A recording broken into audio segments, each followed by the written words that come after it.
cannot imagine the pressure on these pit crews. The drivers have it easy. They're focused all night on their cars. But the pit crews, they have time to sit and think about it, and they don't want to be the guy that loses a chance at the chase for their team. So, how do you get these crews and everybody else pumped up to do their thing and not make any mistakes on pit road? Well, it's a command to start engines, and we do that now.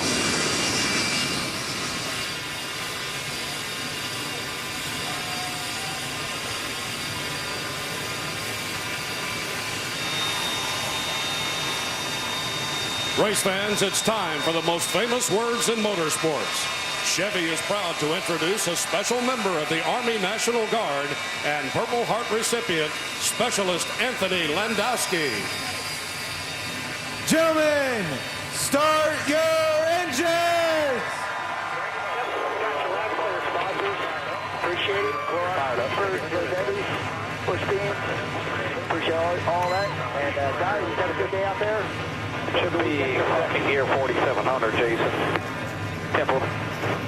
Marcus, just a couple of things. On the way in, I cannot see a couple of laps are going to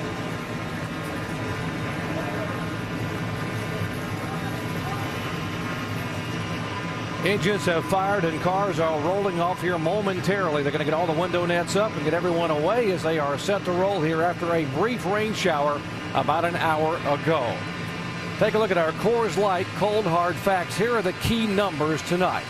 8 spots up for grabs, 11 drivers going for those spots, and it is oh so very close. Look at the points, 122 points separate 5th from 14th position. Now tonight's in-race reporter, Casey Kane, has experienced both ends of the emotional spectrum here.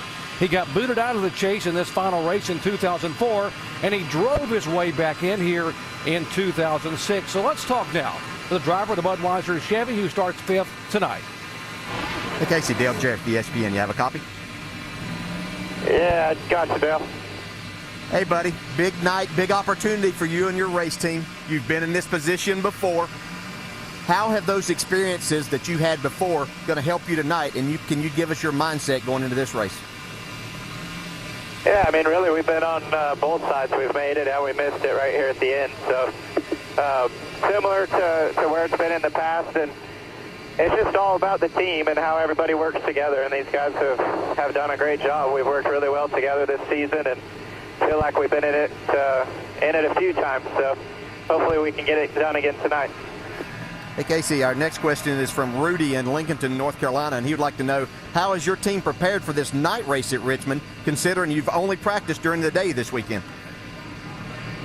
Well, yeah, I mean, the track changes some with the terrain. It changed again, but we just try to get a good balance during practice on Friday, and if you have a good balance, hopefully it'll pay off, and you can make small adjustments throughout the night, and it'll work on a track during the day or during the night.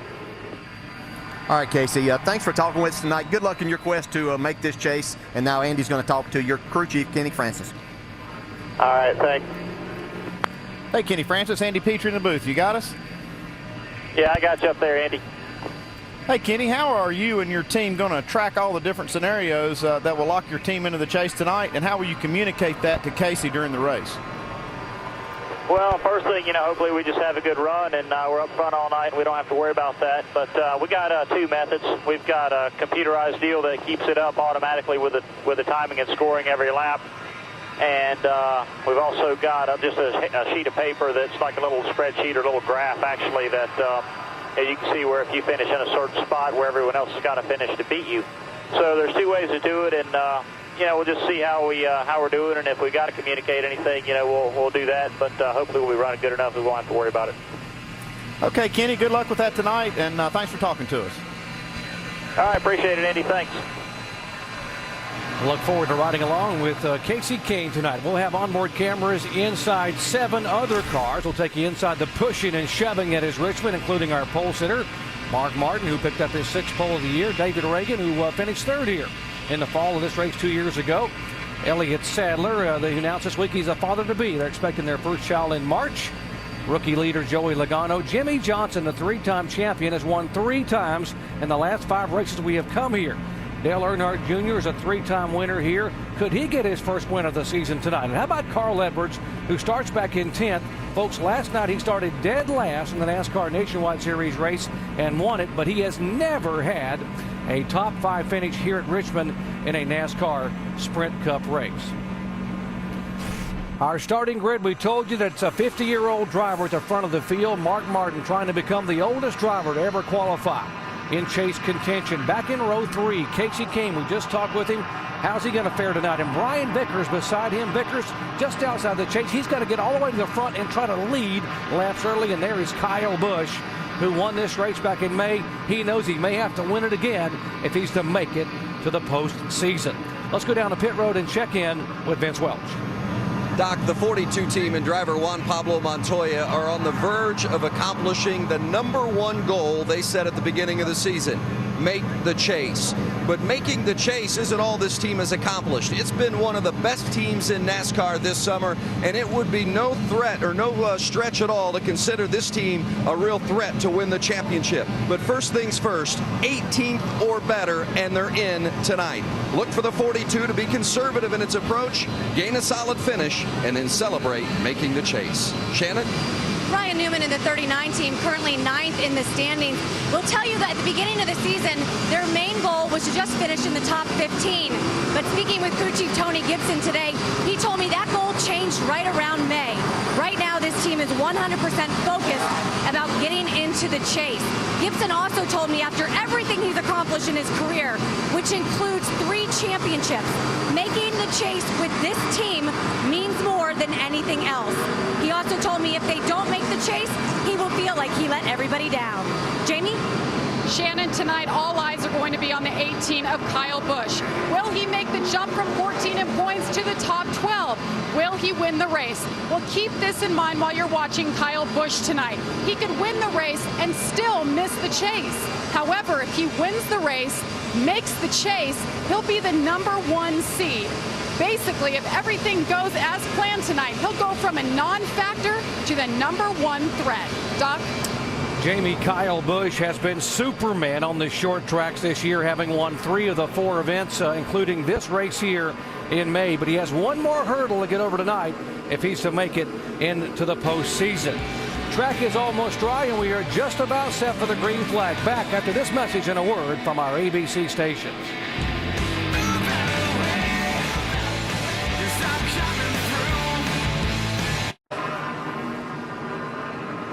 Almost set for the green flag here at Richmond International Raceway. This broadcast is available in Spanish by activating your SAP button, presented by ESPN Deportes.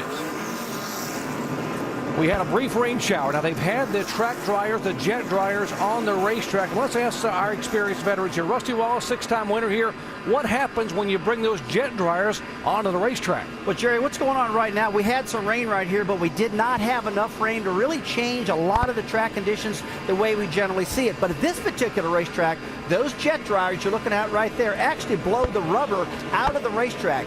So as a driver and a crew chief, the first thing I want to do is not overreact in this first run, because this track is going to rubber back up and get back to normal. That's one thing you don't want to freak out about, because the car is going to do something. It's either going to get loose or it's going to get tight, and you got to talk about it. And I'll tell you, that's what's made Rusty so good here. He realizes that, and he doesn't over-adjust his car when he shouldn't. And I think that's a good point, Rusty. And sometimes as a crew chief, you got to remind your drivers that too if the car's doing something kind of goofy.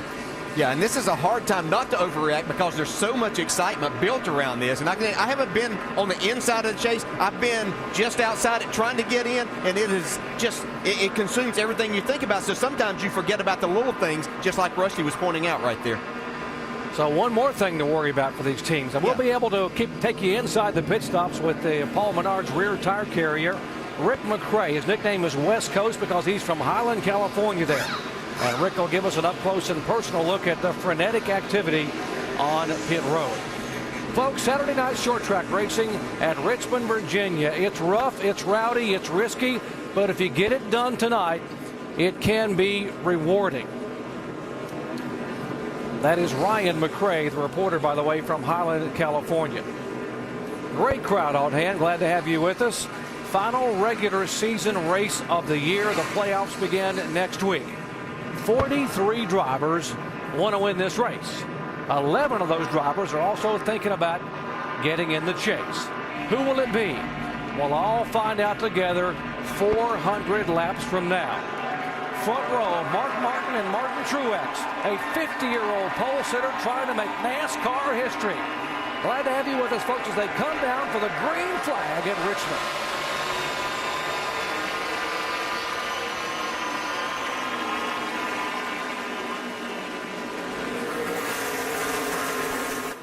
Mark Martin really got a nice jump, wanting to get those 5 bonus points that would help his scenario too. The thing that always made me nervous as a driver, as Rusty brought out the point of those jet drivers, was the little bit of residue they put on the racetrack, making it a little bit slicker at the start. Jimmy Johnson now trying to make a move for 3rd position under Truex. See, it's getting single file at the very front, but it's still double file coming off turn 2 midway through the pack. That's where Matt Kenseth finds himself, right in the middle of all that. Yeah, he's been 2 and 3 wide through turn 3 and off of 4. See Brian Vickers, the 83 car, and in the 18 behind him. That is Kyle Busch. Those are the Bubble Boys back in 13th and 14th in the points. Yeah, if you see all this right here, you see it's double file all the way back through here, and you see Matt Kenseth is looking at all of this in front of him. And he saw that somebody lock up the left front tire a little bit with a little too much brake there. That just makes you really anxious as a driver at that particular point. What's happening in front of me that I can't see? Here goes Hamlin for the lead. Mark it down, lap 4. Hamlin takes the lead. I was going to wonder how aggressive Mark Martin would be early on after he's led a lap. Well, he's in a really good spot, though. He's running up front with these guys to try to, lead the first lap. He did that. Now he can sit here, settle in, and run his own race. He doesn't have to worry too much. But Matt Kenseth, on the other hand, is back there in a hornet's nest. Side-by-side action. There's the 39 car, Brian Newman, inside A.J. Allmendinger. Newman, one of the drivers. Oh, trouble in turn 2. Oh, got one in the wall. Got Scott Speed that got turned around. They were 3 wide right there. Got wrecked. Heavy damage on the back of his Toyota. That will bring out caution for the first time tonight. I think we'll see. He was just kind of an innocent bystander there, but they got 3 wide, and he got clipped in the left rear. There's a lot of heavy-duty racing going on from mid-pack on back. It really never sorted out. It was 2 wide all the way back, and then, like I say, got 3 wide.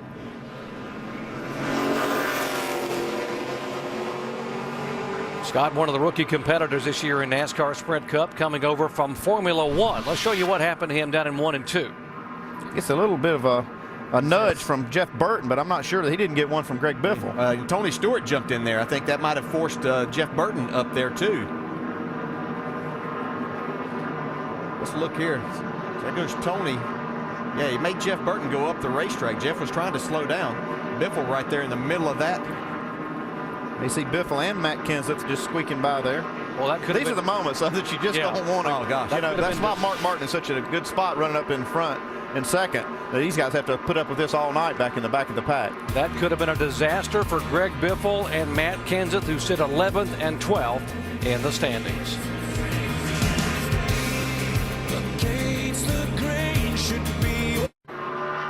Under caution for the first time tonight at the Chevy Rock and Roll 400 here at Richmond. Now 7 cars came on the pit road, including the car number 17. Let's listen in. I didn't know if you wanted me to come there or not. There's just make sure you're clear so I know what we're going to do. I thought you said if we come. I don't know. I thought you just said be ready, then if we come, we're doing 4 tires and track bar. I didn't know if you wanted me there or not. 10-4. I did. I'll make sure you know. A little pressure working on that team. Yeah, they can put it off as much as they want, but there is a lot of pressure. Double file restarts. Mark Martin has the outside. Hamlin was the leader and chose the inside lane. As you can see, all Mark wanted to do was get to the inside. Like Reed Sorensen. And somehow he keeps that 43 car out of the wall. If this puts them 3 wide on it, they straighten out to just 2 wide down into 3. Yeah, there's still a lot of other drivers in this. We talk about all the chase drivers. There's other people with other agendas wanting to do well, wanting to run well. So they have to still go on and run their race. And they cover all of that, obviously. Yeah, they could care less about what these other drivers are having to do tonight. They want to do what they need to do for their own teams. They don't want to cost anybody anything, but they're going to race hard. Oh, here's a whole group back here. You see Ryan Newman on the outside. There's the 99 car behind him, Carl Edwards, who had the big disappointment at Atlanta a week ago. Matt Kenseth finds himself in a 3 wide situation going into turn 1. He's got cars 3 wide in front of him as well. Look at that gaggle of cars. Kenseth, you got to try to tiptoe. How do you tiptoe through that mess? Man, And you need to go because, this is only 3/4 of a mile in length. And that leader will be looking at your back bumper if you don't get going. Matt knows that. Just looks like he's really struggling with his race car right now. He's not able to pass these guys. He's getting past more than he's passing. There was a little miscue there. I don't think that Blickensdorfer wanted Matt on pit road, and that's kind of what's put him in this spot right here, is making that pit stop. Meyer back in 37th position there. The 71 car to his outside is David Gilliland. There's the 42, Juan Pablo Montoya, trying to hang on the outside, battling with A.J. Allmendinger for 13th position. Yeah, he just made a 3-wide pass on the outside of Brad Kozlowski coming out of turn 4. So he's been pretty aggressive here early. He just like to get himself in a safe spot there, so to speak. Montoya has never made the chase. He finished 3rd last week in Atlanta. Only has one top 10 finish at this racetrack, and that came this past May.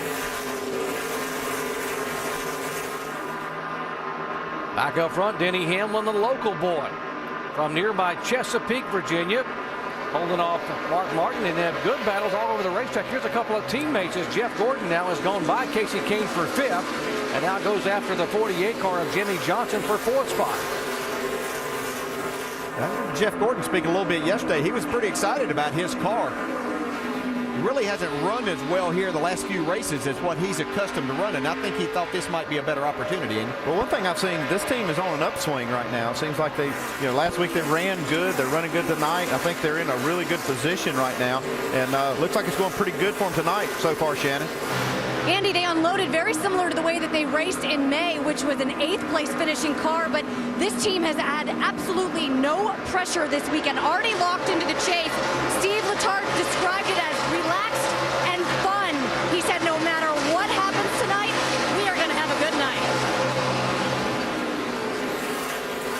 That's really what the scenario you'd like to set up going into the chase next week. Another short track at New Hampshire. So that's what these guys are getting ready for. And as we see Casey Kane trying to take this spot away from Jimmy Johnson. Yeah, Jimmy's struggling just a little bit. Casey got his very first NASCAR Sprint Cup Series win at this racetrack back in the spring of 2005, and every position is critical. You see Casey Kane there, and in case he looks in his rearview mirror, he'll see the 18 car beginning to move in. There is Kyle Busch, who was 37 points out of 12th coming into the night. Let's update the 48 car of Jimmy Johnson. Dave.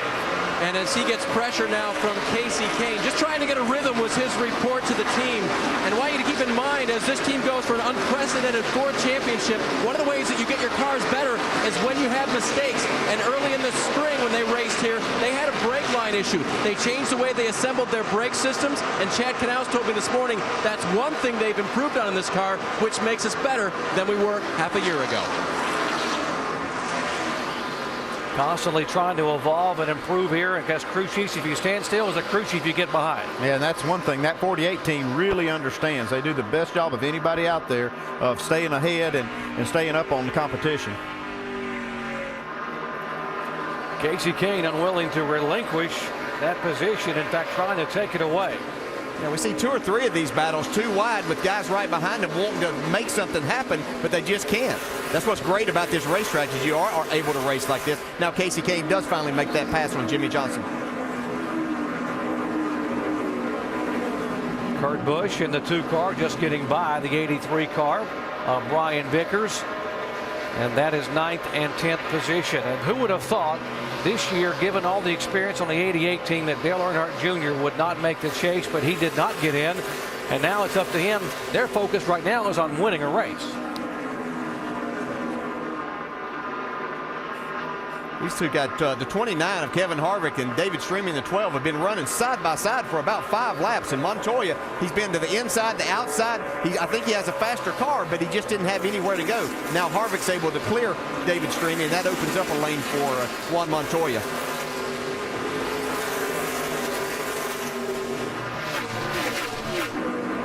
Now it's Montoya's turn to race Streaming for a few laps. It seemed like it took Harvick forever to get by the 12. It's just really hard to get your car off of these corners and make that run, because you need all of the racetrack to do that, and with a car on the outside of you, it makes it very difficult to stay in the throttle.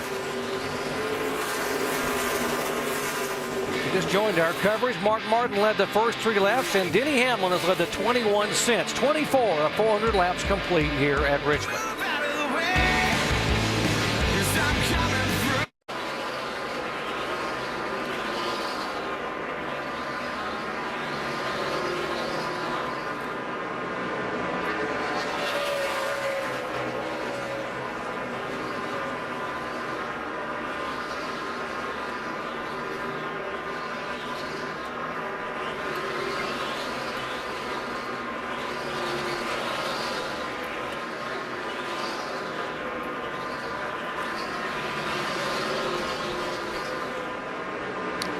Big win for Rich Rodriguez and the Wolverines today, and now Denny Hamlin is trying to get a big win here in the home track tonight.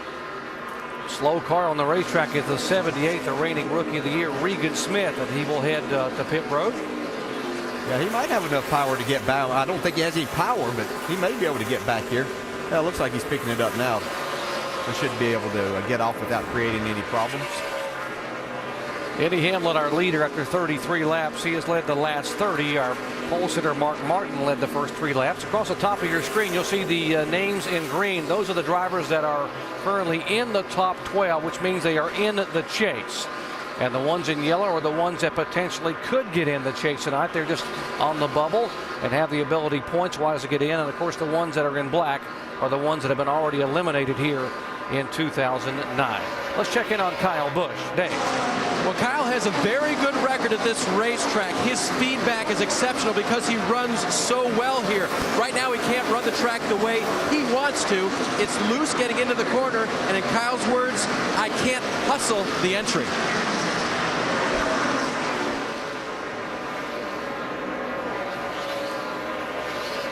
The 14 car of Tony Stewart. There was a lot of question marks this week about what's going on with this team. They've had 3 consecutive finishes out of the top 10, and Tony is already in the chase, but guys, he wants to win this race. Oh yeah, he's just racing for bonus points tonight. He has nothing else to gain here other than win the race and get 10 more points that he'll carry on into the chase to help him win this championship. Yeah, carry those 10 points there and some momentum into the chase as it starts next week.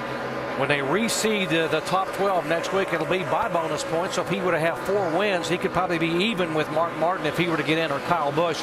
Right now, Tony Stewart has 3 wins, would like to make it 4 tonight. Dave. And Doc, remember, he started 29th tonight, admitted that he overdrove turn 1 in his qualifying attempt, and that set them back. Crew Chief Darian Grubb told me, that's okay. We'll gamble if we have to get track position, but I don't think they'll have to. He's passed a lot of cars since the drop of the green flag. Yeah, you're right, Dave. He solved that problem of having to take any gambles as far as 2 tires or anything like that on pit road by just being very solid here at the beginning of this race. Now, what about Carl Edwards, who came into this race 5th in the point standings, and he is dropping like a rock, Vince?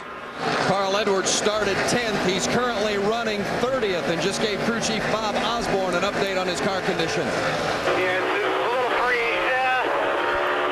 A little bit tight in the center. Snappy loose off big time. That's a little bit of my trouble there. We're fine, bud. Just be smooth. It'll come around.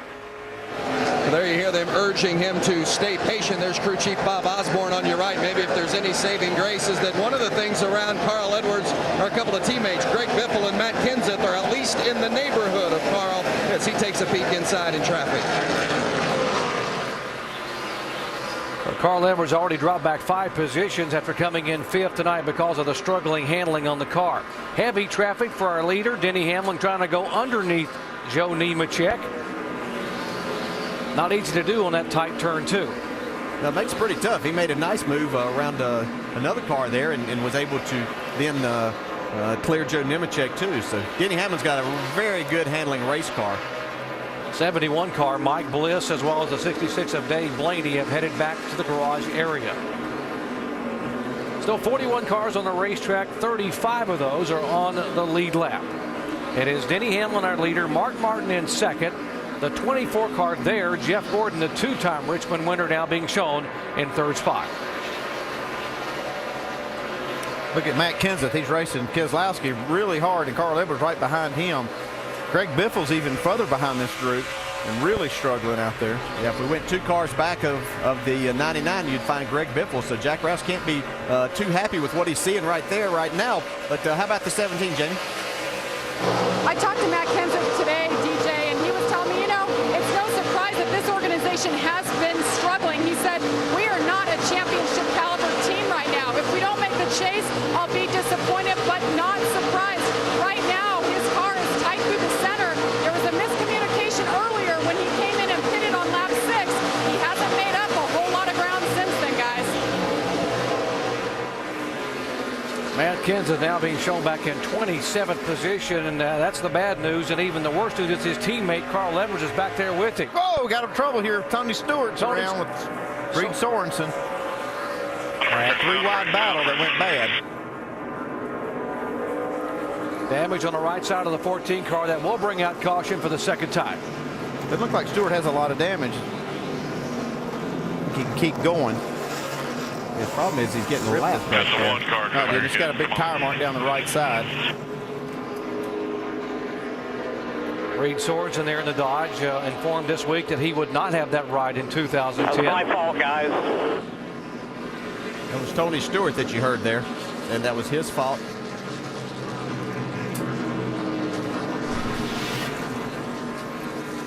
Here we go, Tony down the inside. You could just see that he got loose trying to get there. He was trying to let his car roll really fast and maybe clear both of those cars out of turn 4, but he got sideways and into Reed Sorensen. Even the best make mistakes sometimes. Yeah, and Stewart's in the position where he can be a little more aggressive tonight, but that might just be going a little too hard. That was taking it over the edge there. Well, David Strimmy did a nice job to save his car up high, but those two spun, and it's a wonder no one hit them. Here they come down pit road for the first time tonight, 40 miles an hour. Let's go down to Shannon's Fake. Casey Kane, coming off that great win last weekend, says the car is loose in, loose off. They are going to make an air pressure adjustment as well as a track bar adjustment. Vince. Kurt Busch right there in the center in the number 2 car. Loose in, loose off, tight in the center. Making an air pressure adjustment in the right rear. Sunoco fuel and a wedge adjustment as well. Dave. Leader Denny Hamlin at the bottom of your screen. Air out of the rear tires. A little tight in turns 3 and 4. Track bar adjustment as well. And also Mark Martin had dropped to second from his pole position run. Mark said I need to roll the center better. They'll get 4 tires and an air pressure and a wedge adjustment for Mark. Very close off of pit road. Jeff Gordon's bunch gets him out. He will gain a position. Hamlin will hold the lead. Junior gains 3 spots. And Jimmy Johnson back 2, and Kevin Harvick staying in the top 10. Under caution for the second time of night. 3 cars involved. Tony Stewart and Reed Sorensen get the most damage. Come on, baby, catch me. Under caution here at Richmond International Raceway, the Chevy Rock and Roll 400. Denny Hamlin came on pit road first and came off pit road first, so he continues to be our leader. Our Aaron's Lucky Dog free pass winner for the caution flag is the 6th car of David Reagan. He was the first car a lap down, and he will get back on the lead lap. That'll give us 32 cars now on the lead lap. I heard a lot of guys making changes and adjustments. I hope they were listening to Rusty and didn't over-adjust him. That's right. We talked about that in the beginning. The track is probably getting it to a point now, though, that it's starting to stabilize a little bit. Set for the green flag here, the 18 car. If you were just just joined our coverage, Kyle Busch has not led a lap. He needs to lead some laps and maybe get up there and win this thing if he's going to get into chase. Right now they're chasing Denny Hamlin.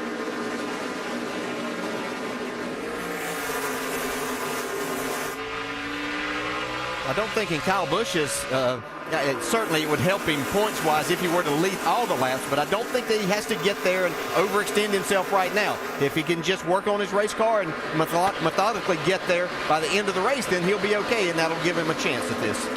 That's what he did at Bristol, Tennessee. He was very methodical and very careful when talking about the 18 of Kyle Busch, and he finally got there with about 40 laps to go and was able to make it work and pulled off the win. Yeah, he's got a good car. His car looks pretty good as far as handling, and no need to get in a big rush. Junior there racing on the inside of him. He's got a good race car, too. His crew gained him a few spots on pit road. That's got to fire him up, too. That's always nice as a driver. Tight, short track racing makes it difficult to pass. Junior makes the pass. Goes by Kyle Busch. There's a 29 car of Harvick. You see the 44 behind him, Allmendinger. Up high is the 9 car of Casey Kane. Here comes the 42 of Juan Pablo Montoya. Yeah, doing exactly what he needs to do also. Just kind of getting himself in a position there, running right where he needs to. R.J. Allmendinger having a good night there just in front of Jimmy Johnson. Well, Kevin Harvick and his Richard Childress team, they may have missed the chase, but they have certainly turned things around the last couple of weeks. They really have. I mean, you look right here, he's on the move. He's going forward and running up front. Last week had a great car, had a winning car really last week if the situation would have worked out for him. Yeah, and you talk to Kevin and Richard, and they're both very confident. You get a lot of good vibes from them that, hey, they performed a lot better than what their record shows. Just circumstances have taken them out of a lot of races. Shannon? Well, Kevin Harvick started this race 19th, currently running 9th. He said the car was a little bit tight under throttle. They did make an air pressure adjustment on that pit stop. 4 tires. I spoke with his crew chief, Gil Martin. He said, guys, this last week's race was not a fluke. Had a great finish in Atlanta. He said, we have been running well for the past 8 weeks. We just don't have the finishes. He finished second at Atlanta, led 66 laps. We're talking about the 29 car on the left of your screen there, Kevin Harvick. You're riding along with Jimmy Johnson, a 3-time champion and defending winner of this race. And up front, Jeff Gordon getting racy, trying to become the 3rd different leader tonight. And he's all over Denny Hamlin's bumper here, trying to take this lead. They got a slow car right on the backstretch on the bottom. Yeah, it's like it's a caution. It's a 78 car again. I heard him when he came by. It was like a while ago he was not powered before that last caution, and then it was like maybe he switched boxes or something and got it running again, and then it sounded like that he had a big problem. Yeah, I heard something pop real big on the front straightaway coming out of that car. Didn't make it back around. Regan Smith, the reigning rookie of the year, ran 35 of the 36 races a year ago, did not have a single DNF. And some short track tempers flaring already here. I'll show you what happened between these two guys here a moment ago. Yeah, they were coming out of turn 4 a minute ago, almost 3 wide, but Marcus Ambrose down the inside gets up into Jamie McMurray. Boy, Jamie does a good job of saving it there. It's one thing, Ambrose not afraid to stick his nose in there. No, he's not that. Marcus Ambrose had a very good finish here back in the spring, and Jamie McMurray is driving for a ride because that 26 car doesn't have a place to go next year, neither does he right now. So a lot of aggression on some of these drivers, a lot of different agendas on this racetrack. Yeah, we might see a different agendas here too as far as hitting pit road right now. Yeah, you can see Matt Kenseth's team getting ready. They're running at the back half of the field. They'll most likely come in this time and get tires. You might see the leader stay out here. You see Denny Hamlin now bypassing the entrance to pit road. But you'll see about the back half, back third of the field come in this time. There's our Aaron's Lucky Dog, the 43 car. Reed Sorensen, first car lap down. He'll be able to get the Lucky Dog free pass and get back on the lead lap. And Andy, just what you said, the guys in the back of the field headed down pit road. Kenseth is there. Let's go down to Jamie. Matt Kenseth said he's definitely turning better, but he needs more help. He's still tight in the middle. They said we have nothing to lose. Just come in, give me 4 tires, and get me out of there. But watch, he got blocked in behind the 55 last time. The 16, his teammate, is in. Both been struggling with their cars tonight. Both get down and away. They both thought the same thing. Nothing to lose. Only 6 cars on the lead lap behind him, guys.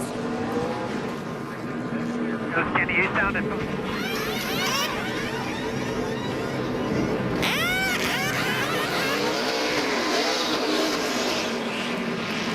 Ryan McRae showing you how to get it done there for Paul Menard. He's the rear tire carrier, carrying our camera and microphone. Under caution for the 3rd time tonight here. After an incident involving the 78 car, the car just quit on the backstretch.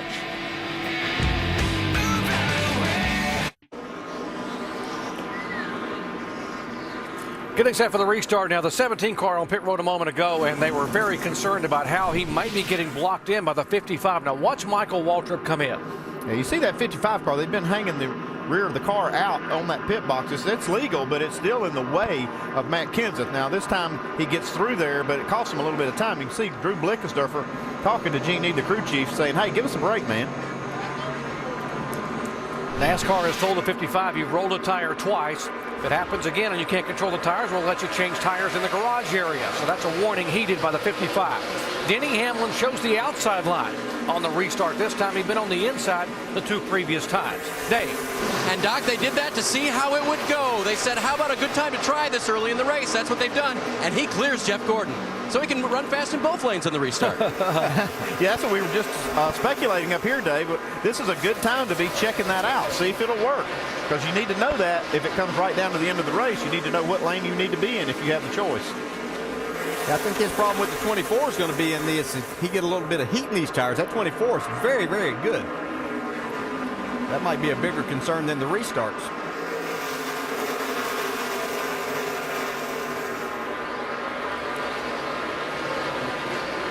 You look back through there, you can see Kyle Busch has fallen back a little bit. Now, this is not as good a run as he had in the first stint. And these cars are side by side all the way back through the field. Got a battle for the lead now. Jeff Gordon trying to make this inside pass. Oh, man, that was tight. Jeff Gordon has not led a lap tonight. Denny Hamlin has led the last 63, and Gordon makes the pass. Yeah, Denny wasn't going to push the issue. He knows he has a really good car, but now he's just going to say, I can do that too. So officially, Jeff Gordon has yet to lead a lap because they measured those laps led at the start-finish line. He's got to hang on coming out of turn 4. He will this time.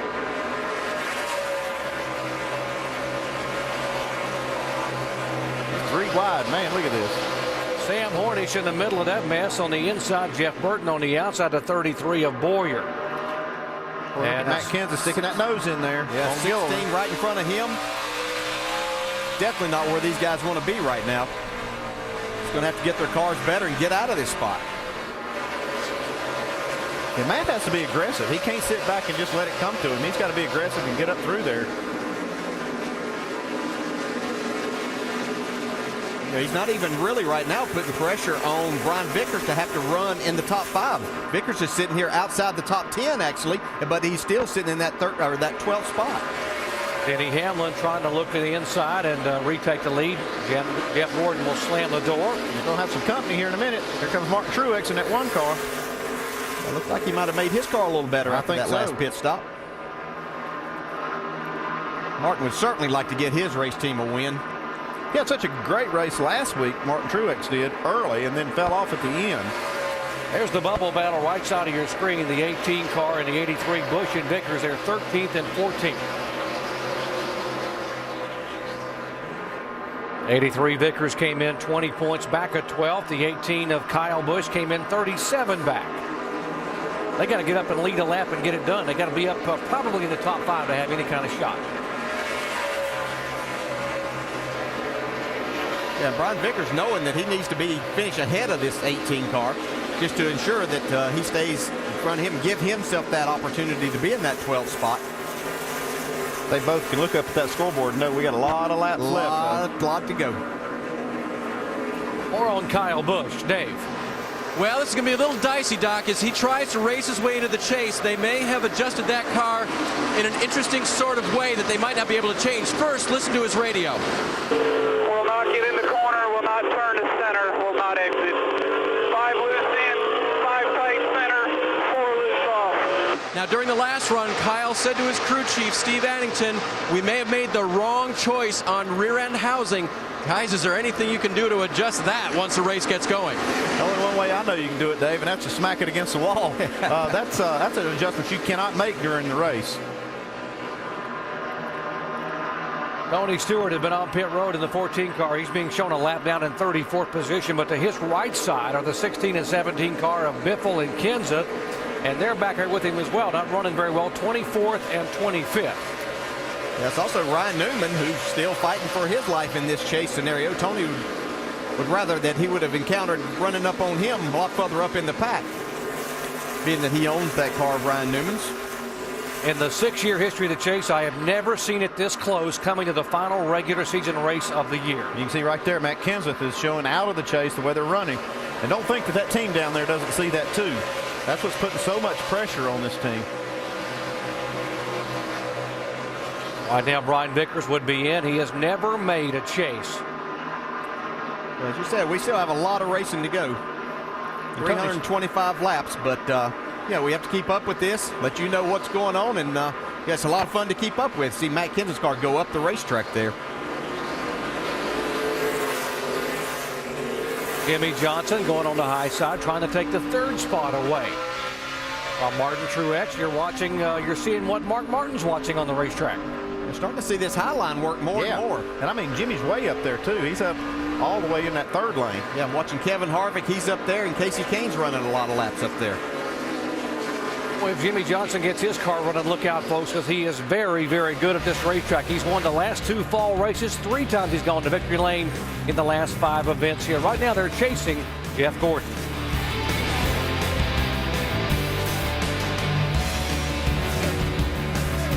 Brings you an inside look at today's NASCAR Sprint Cup Series race on the Now Network with the current top 3 in points. Tony Stewart in the top spot. Jeff Gordon holding down 2nd in the championship at the moment with Jimmy Johnson hanging in 3rd. All 3 of those drivers locked into the chase for the Sprint Cup, and the top speed now 144 miles an hour. Kurt Busch set that in the 2 car a little bit earlier in the race. For more NASCAR stats, in-car audio, and live race audio, check out NASCAR Sprint Cup Mobile at sprint.com/speed.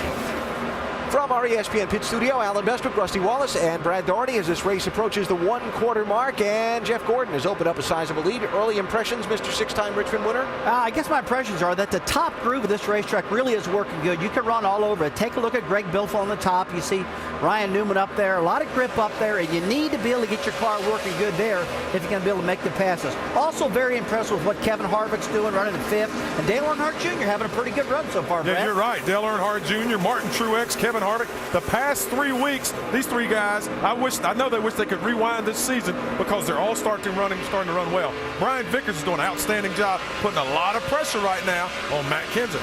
Dale Jr. riding with him. He's running in 13th position, trying to find a way using that high line to ride around Kyle Busch and see if he can take a spot away. Big focus of the night, trying to get those spots in the chase for the Sprint Cup. Got some going pretty speedy, got some kind of struggling, Doc, DJ, and Andy. Final race of the regular season, folks, who just joined it, and that's what they're talking about. You got to try to get into playoffs here. NASCAR calls it the chase for the Sprint Cup. There's a 24 car of Jeff Gordon. He is locked into the chase. Behind him, Denny Hamlin, Jimmy Johnson, and Mark Martin. That's a top 4. Kevin Harvick back in 5th position. Yeah, Jeff Gordon and his team just thinking about bonus points here. So that's really all they're considering. Mark Martin, he's kind of in a safe spot here. Not really totally happy with his race car, but able to still get the job done. Let's listen in. Not that good. I know it doesn't look bad, but it's not very good. Let us know we need to fix you up. It's doing fine here. I don't know how to fix it. It's turning just barely enough, and it's pretty loose. So you can't fix it, I don't think. Therefore, we got some ideas. Alan Gustafson trying to keep Mark Martin's head in the game. Remember, he could clinch if he finishes 12th or better. No one else can do anything to stop that, but he's got other things going on around him. And in fact, one of the things that can help this car come around is changing conditions. Mark just radioed in. I'm pretty neutral right now. Okay, Alan, take one idea off the page. You don't have to fix the 5 car quite as much now. I really like the way Alan Gustafson handled that situation right there. Very positive on the radio, makes Mark feel really good that, hey, I've got an idea here to fix this thing. Don't worry about it. We talked about Alan Gustafson being a young crew chief, but being very intelligent, and Mark Martin certainly is very impressed by the young man he's working with. I've talked to Mark many times. He loves Alan Gustafson. Kind of living a second childhood, and he's my hero, my childhood hero. So bright. He is so bright and so smart and so strong. It takes a lot of pressure off of me. It's really, really great. And when I took this deal, I thought I knew how good Alan was. Well, I found out more since. Mark Martin has said the last month and a half he wants to get in the chase, not for him, but for Alan Gustafson and this whole crew that have worked so hard to get him a chance to come back and maybe win a championship. He wants to give back to those guys. That's exactly what Mark told me. He said he wants to put Alan Gustafson on the map. That's one of his big goals of going over to Hendrick, because he really does like him. He's a big fan of Alan Gustafson. I think he is maybe one of the underrated crew chiefs down there. Here's a battle for 11th position, and now Kyle Busch will take that spot away, and in front of Kyle Busch is the 83 car of Brian Vickers, and if the race were to end right now, Brian Vickers, DJ, would be in the chase. Yeah, but you can see Vickers there doing okay. Kyle Busch looks like his car's coming around a little bit, but we got one guy that's really struggling, started the night in that 12th spot. But here's Matt Kenseth, and he's just not doing well at all. He just got passed by Bobby Labonte. That put him back to the 29th spot. Jamie, what are they saying? Well, things are just getting worse. Matt Kenseth talking to his new crew chief this year, Drew Blickensterfer, saying, I have no front grip, I have no rear grip. As of right now, he is 14th in points. Andy, what is this pressure like for this first-time crew chief this year? What can he do to help his driver? Jamie, that's the worst thing you want to hear, is that you don't have grip on either end. You can fix it if it's pushing. You can change it, if it's loose. But when you have no grip on both ends, it's just about impossible to fix it on any kind of normal pit stop situation. But the pressure on that pit box, you're looking at Drew Blickensterfer. I can't tell you how much pressure is on that young man right now. Moving it on the 1/4 mark, pushing 100 of 400 laps here at Richmond International Raceway. And up front, last year's winner, Jimmy Johnson, being shown back in the 3rd position. as Johnson is a 3-time winner here at Richmond. In second spot, Denny Hamlin, the local boy, and the guy they're chasing, the 4-time champ, Jeff Gordon. If you can. To qualify for NASCAR's Chase for the Sprint Cup, you are looking at it live from Virginia's capital city. And boy, it's starting off in most interesting fashion. Matt Kenseth, who came into the race tonight as the bubble guy, 12th place in points in the championship, is struggling in this race while Brian Vickers and Kyle Busch are running decently. You see points as they race now at the 1/4 mark of the race. Vickers would bump Kenseth out of that top 12 and get a spot in the championship, and Kenseth would have to wait till next year to race for the title. On the racetrack, Kyle Busch just passed Brian Vickers for 10th spot, so even between those two guys, it's so close. Oh, it's real close right now, but the guy in the danger zone, definitely Matt Kenseth. He's got to be talking to this crew chief. They got to figure something out. They can't give up. They got to stay grinding because this guy right now is in big trouble. You said the key word, you cannot give up. And we heard Matt Kenseth as well as Mark Martin both say that their race cars were basically unfixable. That's that pressure we talked about in our countdown show. They got to keep grinding, find a way to advance their race cars, and with their crew chiefs, Alan Gustafson and Drew Blickensdorfer, I think they can do it as the day goes on. Jeff Gordon is the race leader in the 24 car, and he's got a little bit of heavy traffic to deal with as we go back to Dr. Jerry Punch, Dale Jarrett, and Andy Petrie. Lots of traffic. Yellow's and out before you against the wall. Yellow, yellow. Front stretch. You heard exactly what happened. Caution now being shown for the 4th time tonight. Yeah, big break for Matt Kenseth, too, because he was only about 2 seconds from getting lapped by Jeff Gordon. So now they'll allow him to work on this race car, see if they can make anything out of it, Andy. And they need to pull something here. Back in 28th position. He pitted on lap 6 in the first caution flag. Thought they could make it better. They were back in heavy traffic. We're going to put the air back that we just took out. Air back to original. We're going to shove a rubber in the right rear to help your center. Okay, 2 runs ago I thought it turned a little better, but we only ran 7 laps. This run I thought I was tighter. There's your lucky dog, free pass winner, Tony Stewart. Now, he ran good that segment right there, even though he was a lap down. His car was a lot better than it was. It was actually just really good. He got in that spin and lost that lap, but his car's good. Leaders are on pit road. Triple pit showing some of the bubble contenders. Let's go down to Shannon. Well, Casey Kane has a nice opening right in front of his pit stall. He says that the car is loose in, loose off. They are going to make a wedge adjustment on this 9 car and 4 tires, Vince.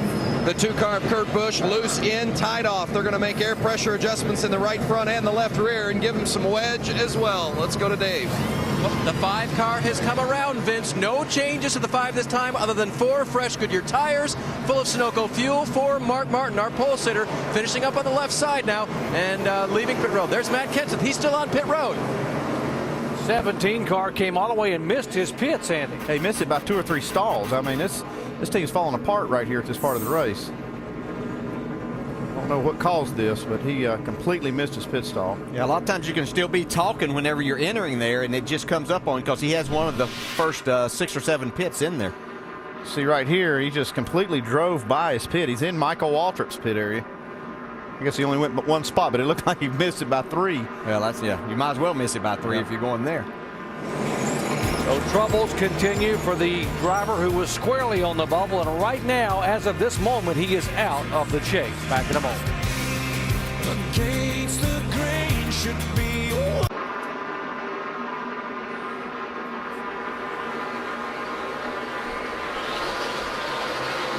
Back to Richmond International Raceway, NASCAR Sprint Cup Series, the Chevy Rock and Roll 400. Jeff Gordon is our leader. Denny Hamlin in second spot, about 7 car lengths back. Then Jimmy Johnson, Kurt Busch, and Mark Martin. They are the top 5. Seems like every restart, the top 5 or 10 cars kind of get strung out single file, but the rest of them stay double file or 3 wide further back through the field.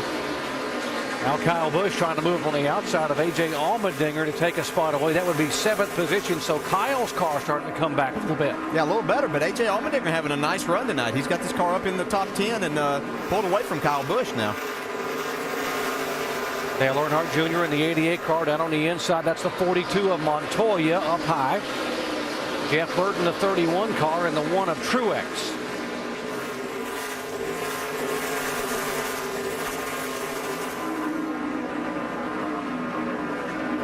as of right now, the 18 car, by showing where he is on the racetrack, 8th, he has moved into 12th in the point standing. So if the race were to end right now, Kyle Busch would be in the chase.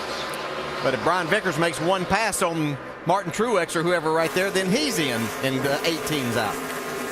We're talking about the Hail Marys and the buzzer beaters. It's a hold your breath night here in NASCAR because one position change. Whoa. Down on the apron is Sam Hornish. Makes a good move right there. It could have been pretty risky. Yeah, he was almost putting Casey Mears in a really bad spot right there, who was around Casey Kane, and that could have been devastating to him. Let's update the 07 car of Casey Mears. Dave. Having a really good run, Doc. He started 38th on the day, made an early pit stop to make some adjustments on that car, and it's been running ever since. On the last run, he ran from 24th all the way up to 15th and then restarted on the outside of row 7. So a good run for Casey. Shannon? Casey Kane had a little bit of a slow pit stop, lost 2 positions on pit road. But guys, you were talking about his teammate, AJ Allmendinger, running in the top 10. I spoke with Kenny Francis. He said the best thing that our teammates can do is put positions between us and the guys that we are racing to get in this chase. That's what we have teammates for, and that's what we're going to look for them tonight. Yeah, they just assume them not be in front of them putting positions. Right, that's what I was going to say. Not playing the nice. only problem. He's in front of the 9 right now. Allmendinger is. The 9 car owned by Richard Petty Motorsports. They made a big announcement this week. They were going to merge with the Yates Racing for 2010. All these cars would be Fords next year. A 4-car team involving Paul Menard, Casey Kane, Elliott Sadler, and that 44 car of AJ Allmendinger.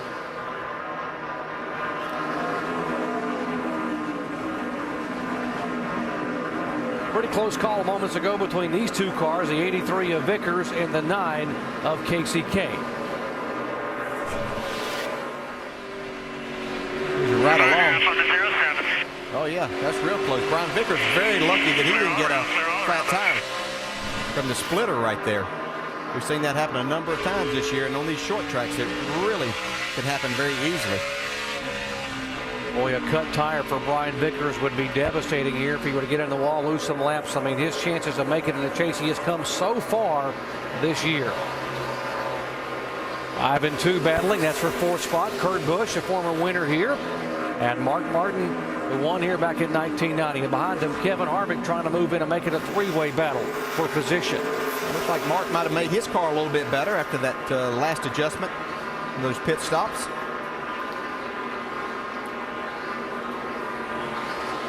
See Dale Earnhardt Jr. He runs on the bottom a few laps after they put new tires on, but then he moves up to the top. You see him right here. He's working the top lane, but Vickers gets by him. That's not working too good for him. Well, not yet. It's been working pretty good after they get some laps on the tires. I don't think it's really come around for Junior yet. Now he's back on the bottom. This is 12th, 13th, 14th, and 15th you're watching on the screen. Brian Vickers in 12th spot and Dale Earnhardt Jr. trying to take it away. Kevin Harvick.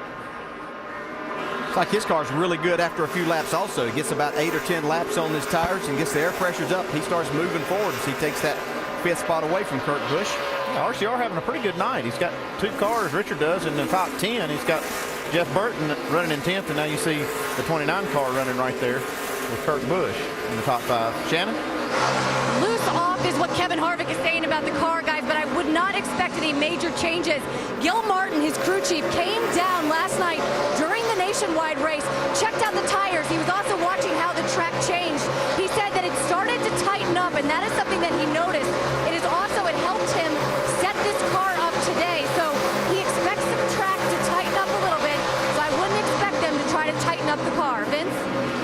Kurt Busch right behind Kevin Harvick. Busch entered this race 7th in points tonight, and they were confident that if they just were able to come out and run their race and not have any major issues, they would be good to get in the chase. So far, so good, although Kurt has been radioing in, talking about vibration in his brakes, so they're giving him some information in regarding turning the fans off, trying to get those brakes to work a little bit better, but certainly feeling a little discomfort as he pushes on that brake pedal in the 2 car.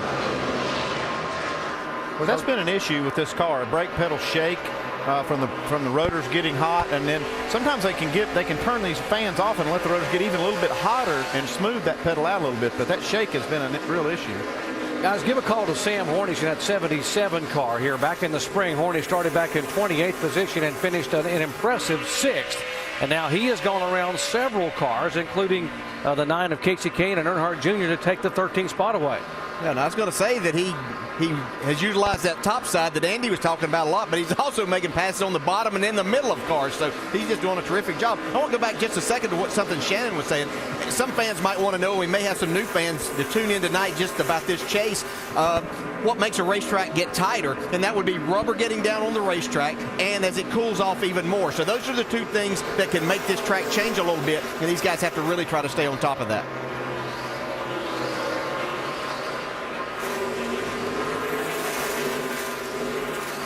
Watching these two cars battle on a racetrack, one pass on the track, Andy, has huge implications. Well, that's just how dynamic this race is. I mean, it's going to change all night long. You're going to see that with every position change.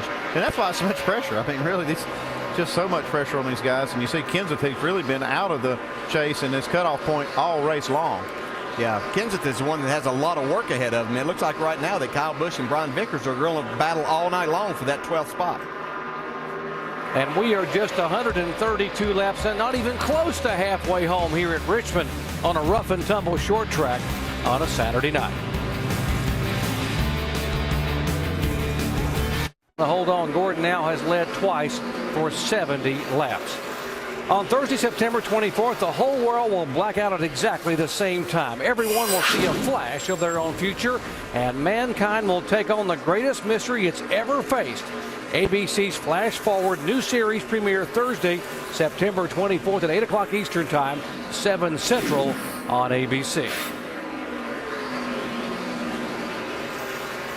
Gordon the leader, Hamlin in second spot, Jimmy Johnson back in third, and back in fourth spot is the 5 car of Mark Martin. These the guys we racing struggling. 18's coming a little bit, he's 7th, but the 99, 16, 17, and 39 are. Everyone handles the chase differently. Mark came in here without any guarantees in 10th position. I asked Alan Gustafson if he likes to hear on the radio what the other guys are doing. He says, yeah, he likes to hear scenarios. He wants to know what's going on around him, and there's proof positive. That was lap 133. Mark is a very cerebral driver, and he's been here enough, he should know. I mean, he came here for the first time when he was 22 years old. He has run 47 races here, and tonight at the age of 50, trying to become the oldest driver ever to qualify for NASCAR's postseason. I don't know that I've ever seen a better Mark Martin than I've seen this year, though. I've just been so impressed with what he's done on the racetrack. And then his attitude, I think that's a lot of it. I've seen a different attitude out of Mark this year than I've ever seen. Yeah, and he makes that pass for around Jimmy Johnson for that 3rd spot. And, you know, if he's able to continue this through the night, then he goes to the top of the list when we get to New Hampshire next week. Talk about a good attitude. You'll have one next week, won't he? Yeah, and the reason he does that is because he has 4 wins, and that's how we reset the points for our playoff system. Unless Kyle Busch would win tonight, and he would have 5 victories. But Mark's 4 wins are going to put him either 1st or 2nd as we head to New Hampshire next week. He's up for the lead right here. Denny Hamlin has run down Jeff Gordon. Hamlin has led the most laps here 2 of the last 3 races, but has never won in a Cup car at his home racetrack. Right on the deck of Gordon there, coming up off the corner. Hey, Gordon had a little bit of trouble with the traffic that he ran up on, and that let Hamlin get back to his bumper. See if he can get this pass. Shannon? That's exactly right. Jeff Gordon told his crew chief that he is tight in traffic. Great by himself. There was no changes on that last pit stop. Steve Letarte has told me before, if the handling is off but the car is fast, I'm not touching the handling. Well, that's a good move. I mean, that's what the bottom line is speed. It doesn't matter what it feels like. That's exactly it. Yeah, it's a matter of how much, whether it's tight or loose, whichever one you're doing, as long as it's better than the other cars, you're okay. Exactly. We talked about how good the 14 car of Tony Stewart has been this year. And, of course, the 48 of Jimmy Johnson. But that 24 is going to be a factor in the chase. We've got a great 10-race chase setting up, and we've got to get through tonight. But we've got a lot of good race teams and cars and drivers that have won championships. Mark Martin trying to win his first, so that's just going to be great. But we can talk about that next week. There's a 19 car of Elliott Sadler. News this week that he and wife Amanda are expecting their first child in March. And this is the home track, by the way, for Elliott Sadler, the native Virginia boy, as you see the 77 of Sam Hornish going by. Yeah, Sam's still having a good run here tonight. He's up in the 13th spot.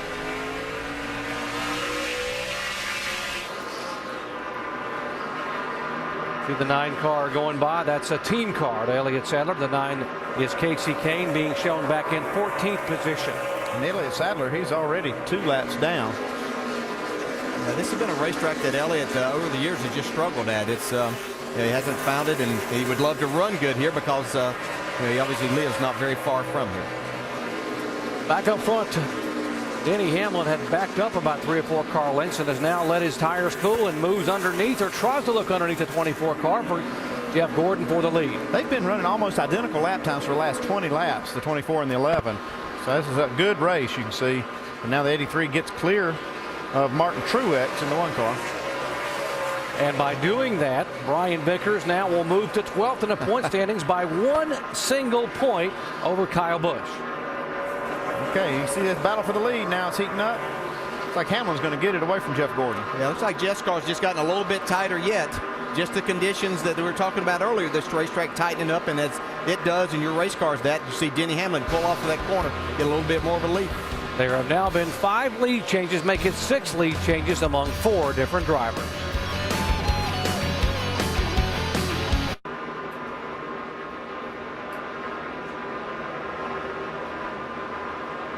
As we approach halfway, our Bush's Baked Beans race rundown. Some of the chasers with close calls. That's Greg Biffle and Matt Kenseth just avoiding a Scott Speed wreck 4 laps into the race. Tony Stewart, championship leader starting the night, has had trouble. Oh, yeah, he's had 2 bad races in a row, and now this is his 3rd, but he's starting to recover right now. He's back in the lead lap, and he's getting better. And Matt Kenseth has had trouble both in the pits and on the track. Started 28th, currently running 25th, just cannot get any momentum going. He and Drew Blickensderfer need to pick up their game before we get to halfway, or this could be a long night. First had the trouble with getting blocked in his pit by Michael Waltrip, then overran his own pit. And right now, Matt Kenseth running back in 25th position, while Brian Vickers and Kyle Busch are doing fairly well. They're racing for spots on the racetrack. They're racing for a place in the chase. Busch is currently running in 7th on the speedway. Vickers right now has slipped back to 13th position. So as we approach the midway point of tonight's event, we look at that bubble in the all-important race to get into the top 12 in points for the NASCAR Sprint Cup chase for the championship. You see at the moment, Kyle Busch is barely in. Oh, yeah, he's looking pretty good right now. Me and Brad said that Kyle Busch and Vickers won't get in. Right now, we're looking pretty stupid. That's easy to do, though. I'll let that one sit for a little while. There's a lot of racing to go. Let's go up to speed and find out how some of the Bubble boys are doing. Dave has got Kyle Busch's team. Yeah, and the track is changing, so Rusty, you can change your mind later, then you won't look so bad. Hey, Kyle's only picked up 1 spot since the last restart. Remember how he thought they chose the wrong rear end housing for this race? Remember how he was struggling? Well, I've never known him not to fight when the car isn't working well. And 20 laps into this run, he radioed to his crew, it's a lot better. Good news. Shannon? Casey Kane currently 9th in the points. He's been loose since the start of the race. Now, Kane has described this weekend as exciting, but his crew chief, Kenny Francis, says, man, it has been stressful. However, this is the furthest ahead in points that Casey Kane has been coming into Richmond. So while they're not locked in, they feel pretty good. Vince? Brian Vickers came into this night just outside the chase. He was 13th. Now he's crept closer to that line, but he is still in the 13th position in points. He's been pretty happy with his race car, losing the front end on the long runs. This historically has not been a good racetrack for Brian Vickers, but they're having a pretty solid run so far tonight, Shannon. Ryan Newman currently holding tight at 10th in the points. He has been loose off, making it very hard for him to pass, and that's been difficult because he started this race 21st. Crew chief told me the plan was to stick to their game, and that was to start the race, pick people off one by one, try not to get 3 wide, and then start their strategy in the second half of this race. Jamie? Greg Biffle said yesterday, this sport is all about the chase. If you miss it, there's nothing to look forward to the rest of the year. Right now, he says his car is losing its brakes, and he's tight in the middle. He needs some more adjustments. He runs 19th. Vince? How about the night Carl Edwards has had? He came into the night 5th in points, but he dropped back all the way to 31st after starting 10th. Now he's moved up to 21st, but he's still slipped down 4 positions. positions in the point standings. He's currently 9th in points. He hasn't pushed the panic button, says the car is a little bit free in and tight in the middle, but otherwise they're making their way slowly but surely through the field. Jamie? And his teammate Matt Kenseth, he has made the chase all 5 years of its existence. But between pit road issues and a car that lacks grip, right now he is 14th in points. That means he would be out of the chase. They got to keep working and move forward, guys. There's the leader, the 11 car of Denny Hamlin, and we're just talking about Matt Kenseth a moment ago. Wow, I mean, he's made every single chase, and he's in jeopardy of not making it. But we got lots of laps to go tonight. Denny Hamlin also knows that leading a lot of laps here at Richmond doesn't always mean you win the race. In fact, the driver who has led the most laps the last 7 races here has not won the race. Hamlin, our leader. Back in a moment. You're watching ESPN on ABC. The Speedway, debris on the racetrack, and this will be the caution for the 5th time tonight. We had been green since lap 112 for the last 60 laps. And now these leaders and all the cars will be coming on pit road for fresh Goodyear. Big break for Matt Kenseth. Yeah, he was within a second that time of getting lapped in. These guys, even though they're not running that well, it might be their night yet. We've seen them a lot of times. They have still over 200 laps to get it right. That car just got lapped a moment ago. Behind the 11 is the 7 car. He'll get the free pass, David Gilliland. Well, pit crew's getting on the wall. Got to get it done here. 4 tires. They continue to adjust, and I'm not sure what you can do now to Matt Kenseth. He's getting a little bit better, but got a long way to go. Well, I'm sure Drew Blickensdorfer, the crew chief, has a plan. Yeah, they might as well throw something at it, and you know, shouldn't be small steps probably right now. They need to make a big difference. They'll have to take a big swing, and here come the leaders down. They get down to 40 miles an hour. Lap 173, the next pit stop. Shannon. Doc, there were no changes on the 24 last pit stop. They will make an air pressure adjustment this time to help that tight condition for Jeff Gordon. Vince. The 2-car of Kurt Busch comes in running 5th. He said they're not making much headway in regards to the handling of the car. They're going to make an air pressure adjustment in the left front and the left rear, as well as a track bar adjustment. Dave? Your leader, Denny Hamlin, bottom of the screen, free in, tight in the center, free off. Wedge and air pressure adjustment for him. Overall, pretty happy with the car. Mark Martin, very happy with his car. No changes to the 5, as it looks like 24 or 11, Doc. It's like 24, Dave. They're showing Jeff Gordon beating barely off of pit road. That timing and scoring line and the speed line are one and the same here at Richmond, and they're saying Gordon got Hamlin. That was a very close race, though, guys. Hard to call from up here. Yeah, and Kyle Busch picked up 1 spot, so that's important to him. Let's look here. There's Gordon getting it. Got him by a tire width coming off pit road, and you see the 5 of Martin and Jimmy Johnson coming by. And Kurt Busch. And there Kyle Busch just beat Harvick off pit road. Oh, that's not the way you pit. I guess that's legal. As long as you got all 4 tires inside the lines. But he's just facing the wrong direction. I don't know if he's going to beat anybody off pit road like this. What Brad's auditioning for there. Brad Keselowski, the driver here. He's the full-time with the NASCAR Nationwide. Oh, that's how it happened. Oh. When they said Brad was backwards in the pits, oh, it was Brad Daugherty. Well, that's what normally happens on a short track Saturday night. He got a little help, by the way, from David Reagan. Back with a green flag in just a moment. Come on, baby, catch me if you can. If today was your last day, and tomorrow was too late, could you say goodbye yesterday? If today was your last day. The last day to claim a place in the chase for the Sprint Cup. Tonight, Chevy Rock and Roll 400 at the Richmond International Raceway. Huge crowd looking on. As we work caution, they are seeing a thrilling race for that 12th and final spot. Currently, Kyle Busch hanging on to it by 3 points over Brian Vickers, with Matt Kenseth, who started the day 12th in points, 25 points back right now in 14th spot. Carl Edwards, one of those championship contenders, running 8th in points right now, 17th on the track. This from his radio. Hey, Bob, the motor just missed. The motor just missed one time. All right, bud, check your gauges. If you got to switch ignition boxes, go ahead. Pay attention to it, okay? Edwards not safe. If he has an engine problem, it could kick him out of the championship. Let's go to our Craftsman Tech Garage. Tim Brewer, what are they looking at? Tell you what they're doing, Alan. They got a primary system in here, and that's when the switch is in this location. But when they go to the backup system, what they're actually doing is changing the ignition box and the coil and the pickup inside the distributor, and that's going to eliminate that ignition system, go to the backup system. Hopefully that'll eliminate the miss in the engine. We'll keep an eye on the Edwards situation as we get ready for the restart. Jeff Gordon's team getting him the lead off the pit stops as we get ready for the restart. We go back to Doc, DJ, and Andy. Jeff Gordon will take the inside line. The 42 car of Juan Pablo Montoya has also lost some spots. Yeah, man, they lost a lot of spots on pit road that last stop. We'll compare it to Kyle Busch's stop. You can see right there, left side, 6.8 seconds. I mean, that's a second and a half or 2.5 seconds slower than Kyle Busch, but they also lost time on the right side. So that 18-second stop will lose you spots every single time on pit road, but that's 8 positions for Montoya. What was Brad talking about? The pressure will make an athlete do some unusual things. It's almost like you think about it too much, and sometimes you cannot even perform at all.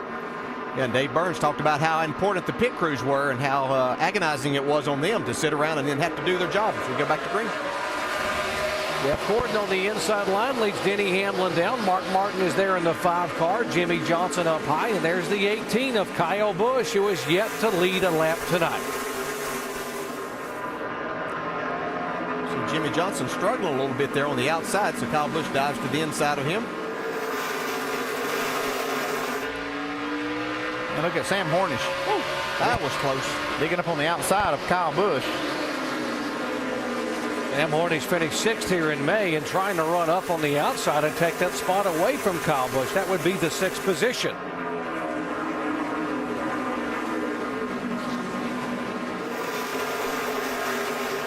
Three times for 90 laps. Hamlin has led 3 times for 88 laps. So basically these two guys have led the bulk of the race thus far. And now Denny Hamlin dives into the corner and will take that spot back away. It seems to be the 2 best cars right now. You can see the situation Montoya finds himself in now after losing 8 spots on pit road. This is not where he wants to be. Greg Biffle in front of him in 17th spot. Montoya back there in 18th position. Ryan Newman also back there in 19th in the 39 car, the Army car. And Matt Kenseth right behind those guys. Or on the 42 car, Vince.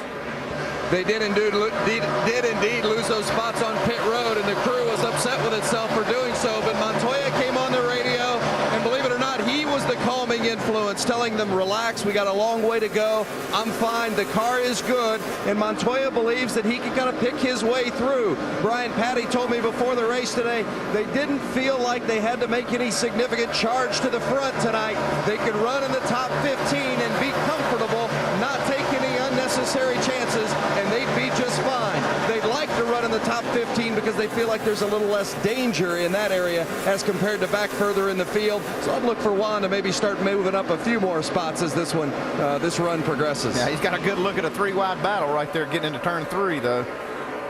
That's the situation you don't want to see. I mean, because you can't control that. If they crash in front of you, you're going to be out of the race. Plus, that was 2 other guys trying to make the chase right there with Carl Edwards and Casey Kane. Yeah, they are 13th and 14th. Now Edwards is 13th, Kane 14th, and Montoya back in 15th.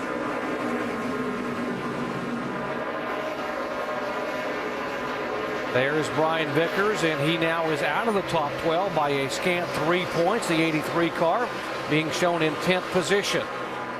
If he could get in front of that 1 car, which he just lost that spot, though, that would have put him up into that 12th spot. So that's how close everything is. Look at Gordon. Man, he is all over Hamlin.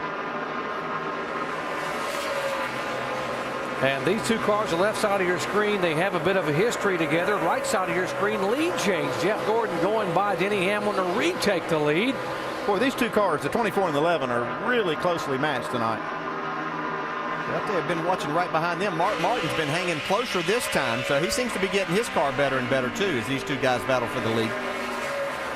See Montoya able to take that spot away from Casey Kane.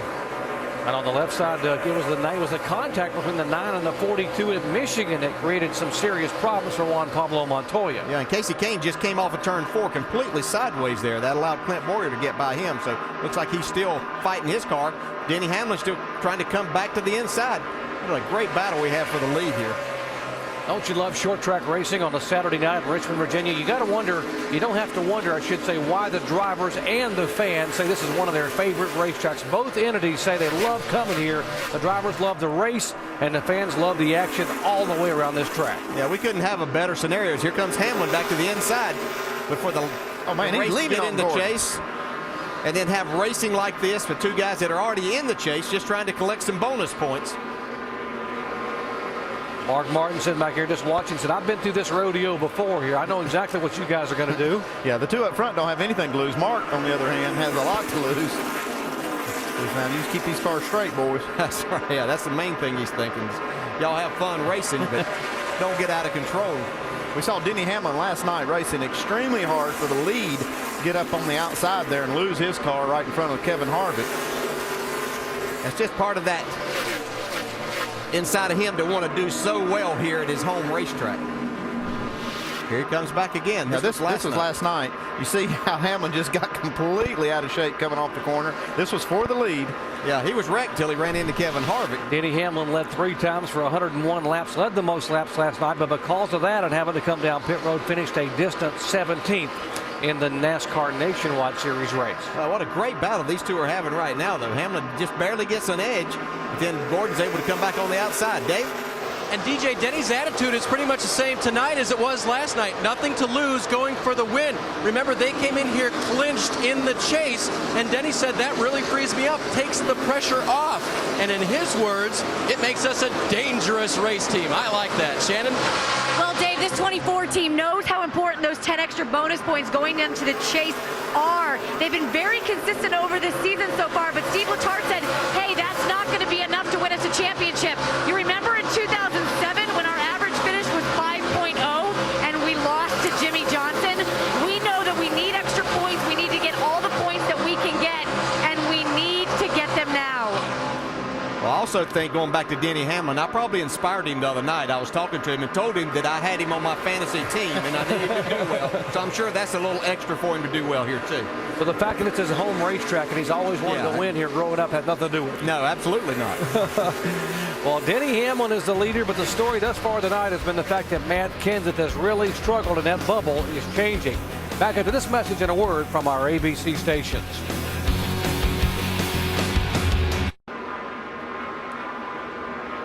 A terrific fight for the lead at the Richmond International Raceway. Denny Hamlin in the 11, Jeff Gordon in the 24. Since the last restart, they've gone at it just like this. Oh, yeah, side by side. That's what's so good about this particular racetrack here in Richmond, Virginia. The fastway is definitely around the bottom when you get here in practice, but as the race goes on, it rubbers up, man. That top groove comes in, and you see these guys dicing bottom, top, bottom, top. They've been doing it lap after lap, and I think just about every single race car driver that runs here loves this track because of that. Yeah, these guys are putting on an outstanding show. Denny Hamlin obviously has a lot at stake here. This is his Daytona race, he told me. He wants to win this race worse than any other race. Well, we got a little caution. Caution is out. I heard a big boom when that 78 car came down the front straightaway. That's usually not a good sign. No, I tell you what, this is good for Matt Kenseth again, though. This guy was getting ready to get lapped again. I mean, he's been in trouble 3 times, Kenseth has, and these cautions keep saving him. So, I mean, this is good for Matt. He needs to work in this car. They're still out to lunch, but I really think if they focus Brad, they can get their act back together. There's a lot of time left. We still have 196 laps to go. They surely can get back in this race. It just needs to get some work done. Regan Smith in the 78 car was the place where that big boom emanated from. Riding right in front of here. Oh, man. Oh, man, wow. take a look at that. You know, I'm starting to wonder if these brakes are starting to be an issue, getting really hot, starting to overheat these right front corners, these brakes, and blowing these tires out. We heard that Greg Biffle was already complaining about that, and these guys got to watch that because we're halfway through this race right now, and that's when it starts rearing its ugly head. Now, they only ran, 23 laps of green before this caution came out. So do they pit here? Do they stay on the racetrack? Andy Petrie, our championship crew chief, up in the booth. What are you thinking? I'm thinking this part of the race, maybe come on down pit road and get 4 more. And here comes Jeff Gordon. Looks like he's going to lead the charge down. He's going to be the one to key off of. And that kind of forced everybody else's hand when he did that. Shannon.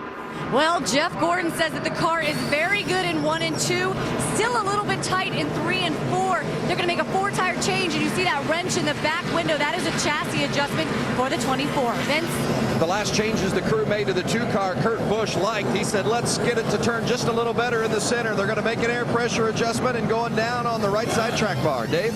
Denny Hamlin comes in snug in the center, but the exit was better. Another quarter turn on the left rear wedge bolt. Mark Martin during that run, he felt good, but a little bit too tight. Air pressure adjustment for the 5. And another close race off that. Last time it was Gordon that got it done. And this time it was Hamlin. See the 4 tires, everyone taking 4 tires. Boyer up 4 spots, Harvick back and Hornish back each a spot. Kyle Busch up 2, and it is very close coming off pit road. Man, it's as competitive off pit road as it has been on the track tonight. That was extremely close there. Hamlin just getting the spot, and here comes Mark Martin. Remember, the speed limit is 40 miles an hour. They say gas it to that end line. If you get caught speeding, it can be very, very costly.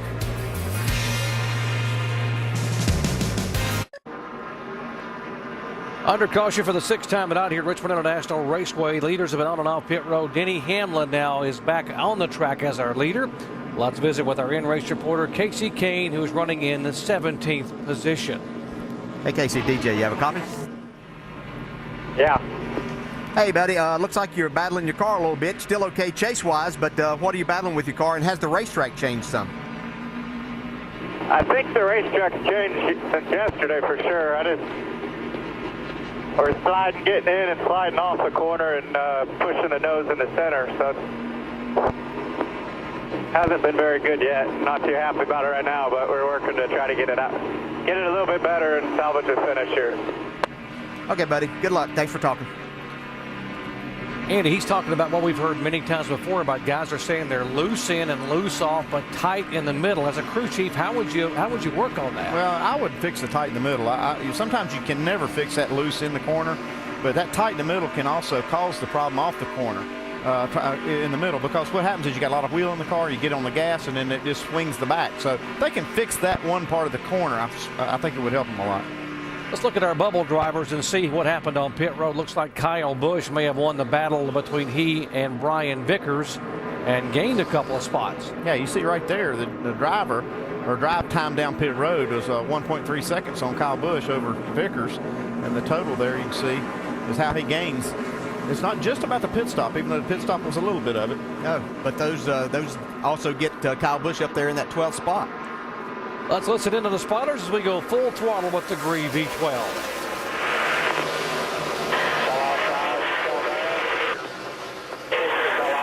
You're looking at the leader's telemetry there. Still there. Clear. Corner. Still outside. Still there racing. Outside corner. Outside corner. Clear. Still there. Still there. In the lane. Inside corner. 2 cars on the inside. Clear. Quarter. Clear. Outside the corner. 43 door.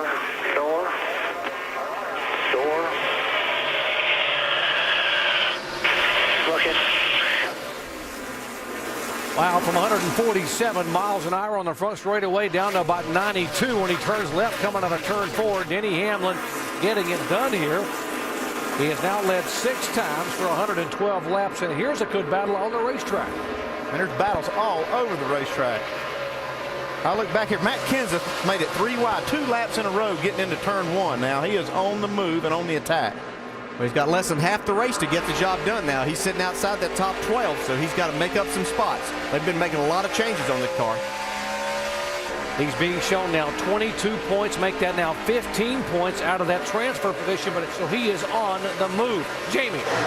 Stop before last. Matt Kenseth said this car is the worst it's been all night, so this last stop they put a rubber in the right rear, went up on the wedge, and put the air pressure back in, and the car's coming to life.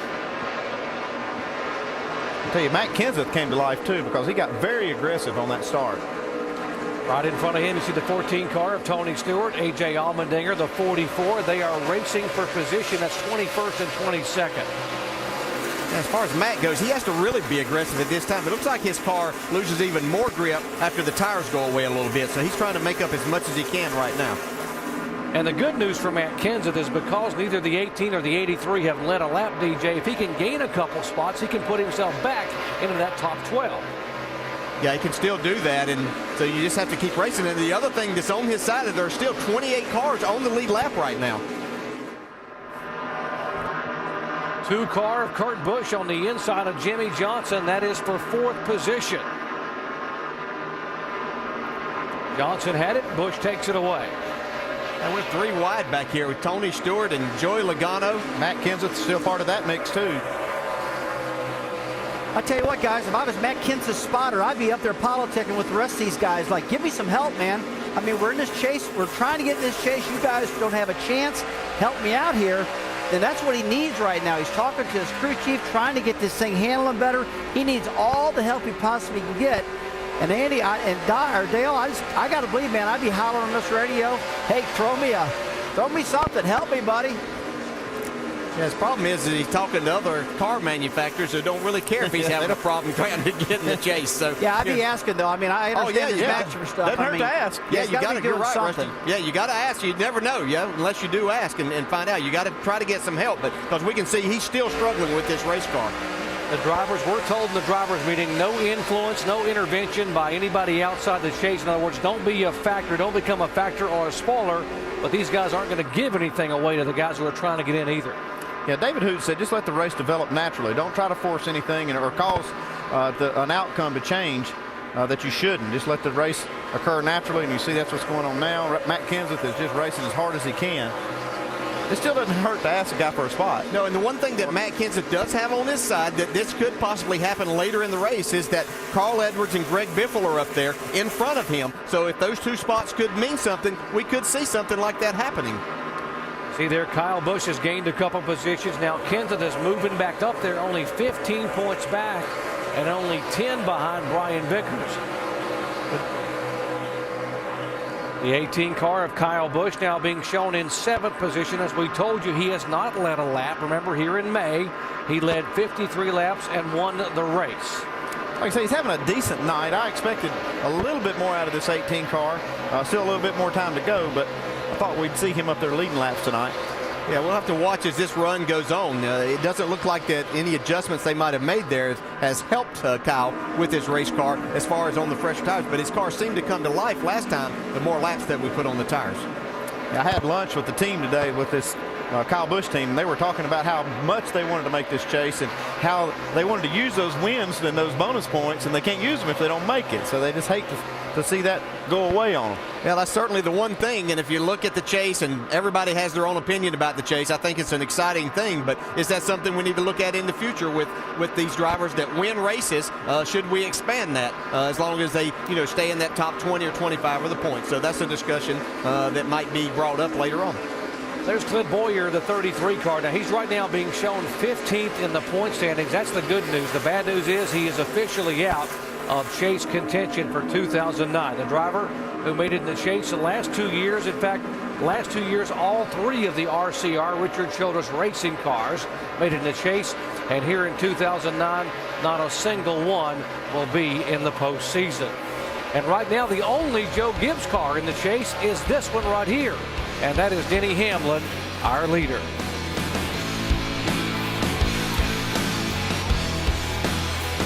68 laps to go in tonight's Chevy Rock and Roll 400 Richmond International Raceway. The race to determine who gets into NASCAR's chase for the Sprint Cup. When the action is all over tonight, we'll know who's in and who's out, and we'll wrap it all up immediately following the race on ESPN2. It's NASCAR Now, the post-race edition. Hope you'll join us over there for that. Then our Monday Roundtable presented by the Home Depot. That's 5 Eastern on Monday, ESPN2. Next weekend, the NASCAR Camping World Truck Series runs at the New Hampshire Motor Speedway. That's on the Speed Channel at 2:30 Eastern next Saturday. And the chase begins for the NASCAR Sprint Cup Series at New Hampshire next Sunday afternoon. Our coverage starts with NASCAR Countdown at 1 Eastern time on ABC. So Denny Hamlin, the driver from Chesterfield, Virginia, who has had so much success at this Richmond racetrack, but not yet taken home a trophy from a Sprint Cup race here, is out in front of this race. It was just about a year and a half ago, that Denny Hamlin led almost every lap in this race. He led some 381 of 400. Had a flat tire and finished 24th. He's hoping for that trophy. He and Jeff Gordon, who've swapped the lead 8 times between them, have been sizing each other up, Dave Burns. It's been great to watch, Alan, and of course the crew chiefs have been watching it as well. Listen to Mike Ford, Denny's crew chief, and then Steve Letarte, Jeff Gordon's crew chief, and the final word goes to the driver of the 24. Listen. Oh, I mean, you guys are pretty even. I mean, he's talking about, he gets tight on the longer runs, but with you right up under him, he's getting loose. Talking about you're good off, so I think you guys just passed at different spots. Yeah, he's not great anywhere except the exit. He is unbelievable off. When he goes to the power, he makes it happen. But the thing's rolling really good as well. One other thing Denny Hamlin said was, and I'm having fun. I hope Jeff is too. F-U-N, Alan, that has been the word of the day for these two guys. It's been fun to watch. Between laps 110 and 206, Rusty and Brad, these two guys swapped the lead 8 times between them. Well, every now and then you get two cars that are pretty equally matched, and these two guys tonight have been spot on. I mean, they're just picking each other apart, and I really like watching them on the restarts of these races too, because one guy leads a lap, the other one passes, then they spread out a little bit, but look at them right there. They're still in our picture. They can't get away from each other. Yeah, both of these cars have been just very dominant tonight. And it's interesting, as you look back through the field, you see Mark Martin, Kurt Busch, and Jimmy Johnson all just kind of staying put. Everyone's kind of spread out. There's a little racing going on in the back, but everyone's settled in. We got 161 laps to go. Solid night tonight for Mark Martin. Started on the pole. He's running in 3rd position now, trying to lock in his place in the championship. And again, if you're new to NASCAR, the way that the points will be reset after tonight's race, the top 12 will be ranked basically in order of not just the way they finish in the points after tonight, but how many wins they have. So Mark Martin could go tonight from being on the verge of not making the championship to being the point leader when we go to New Hampshire next Sunday to begin the chase for the Sprint Cup. It's incredible. Incredible. It makes it fun, though. The chase is great. Let's head upstairs. Doc, DJ, and Andy. Here's a guy that a lot of folks would like to see be a very popular point leader to start the chase, huh? What a great story this year. 50-year-old Mark Martin, who basically retired 2 years ago, had 2 part-time seasons, and Rick Hendrick talked him into coming out of retirement. And after 27 years of trying, he finished second in the points 4 times. He had never won a championship. He came out and has had just a sensational year. Not only would he become a sentimental favorite, but he would become literally one of the top contenders to win this championship. As consistent as he is, you put him in a 10-race format, he's awful good, Andy. I talked to Carl Edwards about that very thing. I said, who do you think is the man to beat for this chase? I was speaking to Jimmy Johnson. He said actually he felt like Mark Martin was going to be the guy to beat, and I thought that was a big compliment coming from Carl Edwards. Carl Edwards running back in 20th position. He came into the night 5th in the point standings, and right now he has lost 4 positions. He's back in 9th position. But again, the key, as Alan Bestwick said, if you just get in the top 12 and get in the chase, everything resets next week at New Hampshire. Vince. Crew Chief Bob Osborne told me that when they were here in May and they ran 26th, he said, I had some kind of harebrained idea about the setup we were going to run, and it didn't work, and we found out pretty quickly it wasn't going to work. Going to the more traditional setup this weekend, well, that was a bit sketchy as well when he fell back to 31st early on. Moving up and running better now, although he says he's not getting it to turn in the center the way he'd like.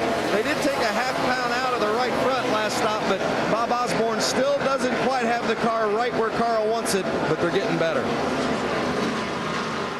Making progress. That's all you can ask for on the night, and still plenty of laps to go. 155 laps to go before the checkered flag's going to wave. Now, right in front of him, you see the 16 car up there. That is his teammate and chase contender, Greg Biffle, who's being shown in the 18th position. And Biffle came in 11th in points and has stayed right there, 11th right now, plus 56 away in points from the bubble.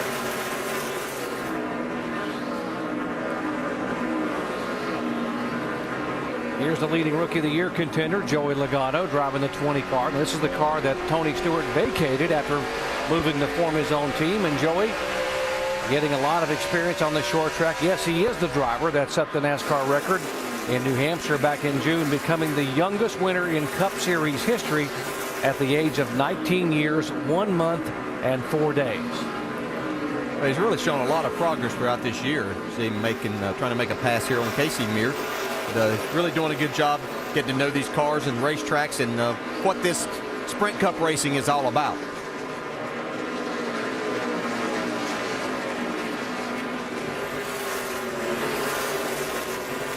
Up ahead of this group is the guy who got out of that 20 car, Tony Stewart, and he is slowly but surely inching his way toward the front, Andy. Oh, man, he's made a nice recovery. He's gone from a lap down now to the top 15. He was involved in a little skirmish with Reed Sorensen earlier, and that's Reed right in front of Tony. Reed was able to stay on the lead lap, but Tony, like I said, he went down a lap, and they started coming back up through the field now. He's got a pretty fast car. And Reed Sorensen's doing a nice job tonight right in front of Tony, as you pointed out. He's had a good, solid night other than that contact with Tony earlier on, but he's made a nice recovery from that.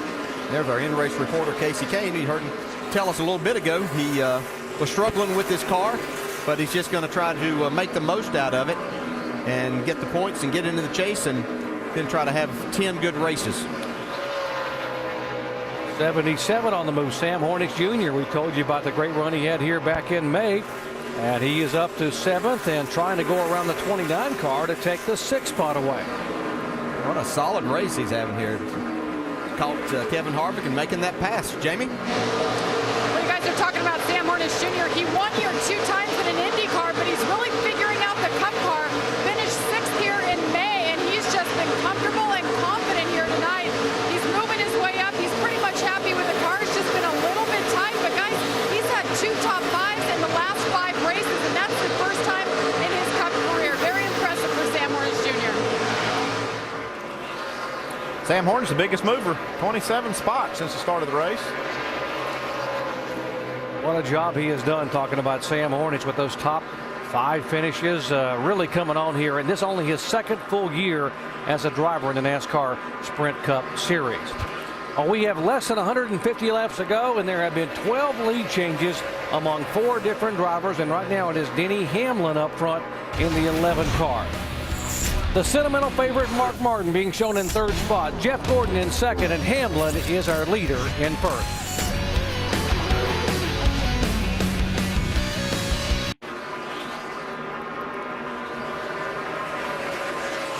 Back in Richmond, the 11 car there, Denny Hamlin is the leader, and he's moving in on the 27th place car, Dale Earnhardt Jr., to try to put him a lap down. Time now to check out our Aflac trivia question. The question is, Richard Petty is the all-time wins leader here at Richmond International Raceway with 13.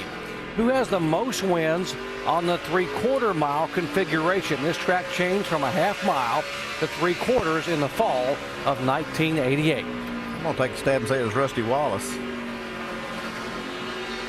Well, you're exactly right. Our own RW, 6 wins here, buddy. You own this place. Oh, y'all finally gave me a little loving, huh? I'm liking that part, man. Rather be lucky and good, right? And here are some of those wins. Rusty Wallace, different sponsors, but the results were the same. 6 different times he was able to take that car to victory lane. And no matter how much the car got beat up, Rusty, this car ran it. That was one of your favorite cars there, that number 2 car, the black 2. Yeah, well, Midnight, that was a great car. That thing really, we won 18 races with that car, and always loved that black and yellow paint scheme. It was always awful special to me, but anytime you win anything, hey, I don't care what color they are, you know? A competitive short track, and Rusty Wallace by far double the number of wins anyone else active driver has right now. In fact, Tony Stewart, Dale Earnhardt, and Jimmy Johnson all have 3 wins, and Rusty, even though he's been retired, has 6. And look at Matt Kenseth right ahead of Denny Hamlin. He's the next car to go down a lap. Matt's been lucky a couple of times tonight as he was about to go down a lap. A car spun or something happened on the racetrack. That's McMurray going down his 2nd lap. Look at this 3 wide back. Oh, my goodness. Vickers trying to get it done. He's got to make it happen. And that pass puts him in 12th position now and just 2 points back. So that's a 2-point separation between the 83 and the 18, battling back and forth for that final transfer spot in the chase. And here's Kyle Busch trying to get that 12th spot back. He's 2 points behind in the 13th. If he makes this pass, that puts him ahead of Brian Vickers. Jimmy Johnson slipping back at this point. Well, that's how close it is, and Kyle Busch trying to take the 7th spot on the racetrack away from Jimmy Johnson. Yeah, that'll give him a 2-point advantage if he's able to complete this pass. See, Jimmy Johnson's gotten extremely loose with his race car. And Kyle Busch goes back in the 12th position by virtue of that pass. Wow. It's going to come down to the final lap here at Richmond tonight. After we talked about hold your breath night, it is going to be that close here in the final laps. Dave. Kyle Busch's car not bad on this run, but he's trying to give crew chief Steve Addington some clues as to getting the car even better. During a 60-lap run from lap 112 to lap 172, the car was as good as it's been. And Kyle said, if we could get this car back to where it was 2 runs ago, we'll be good. Andy, can you keep track of all that data and pick up where you left off early in the race? It's hard to do. I tell you, Kyle though is doing what he needs to do too. It's just going to be so close. They're going to scratch and claw at the end of this race to see who gets in. I'm sure glad I'm not on top of that box. So you go forward with the setup, and you got to go back to two pit stops ago and see what you did and see how close you can get on the air pressures. I mean, that's going to be tough to do. Yeah, the problem is the track's not the same as it was 2 runs ago. So the drama building here at Richmond International Raceway. Just 131 laps to go to the checkered flag to determine who's going to get in the chase, who's going to win the race. Denny Hamlin's already in the chase. Would he hold on and win for the first time, and who will get in the chase?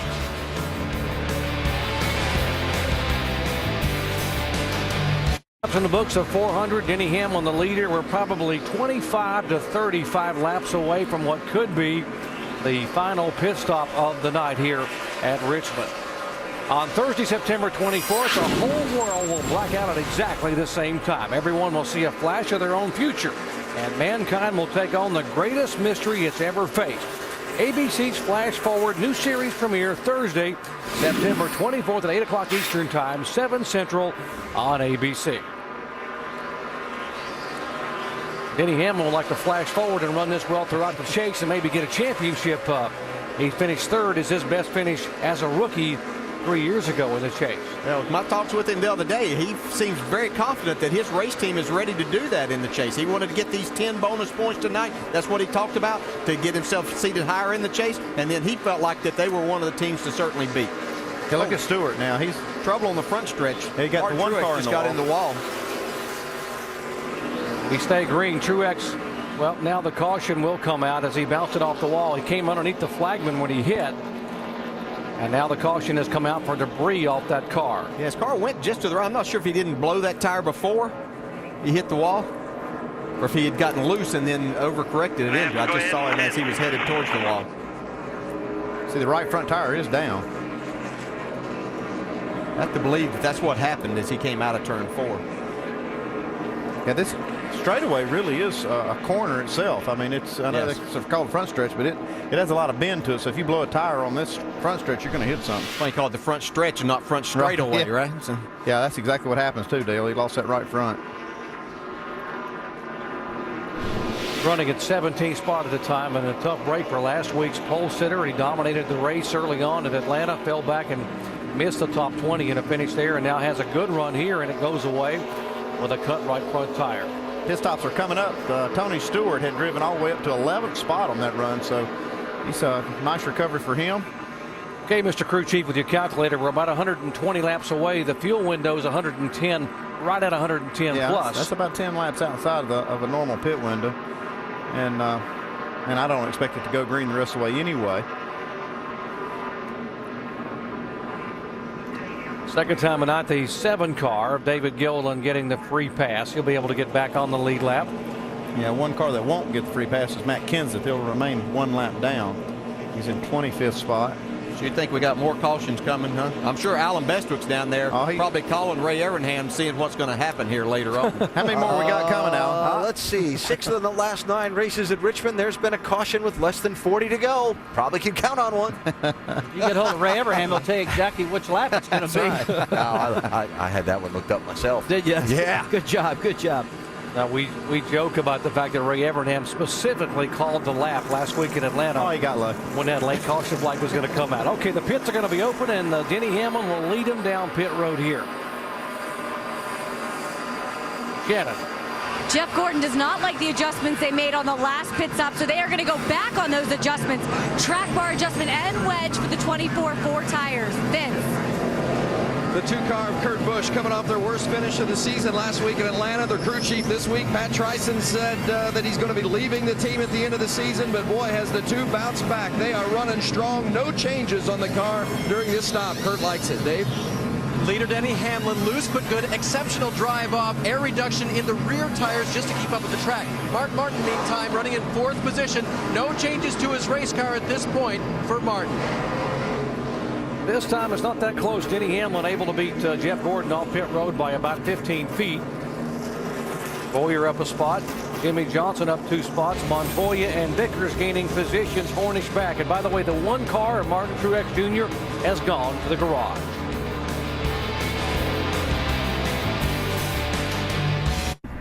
Hit it!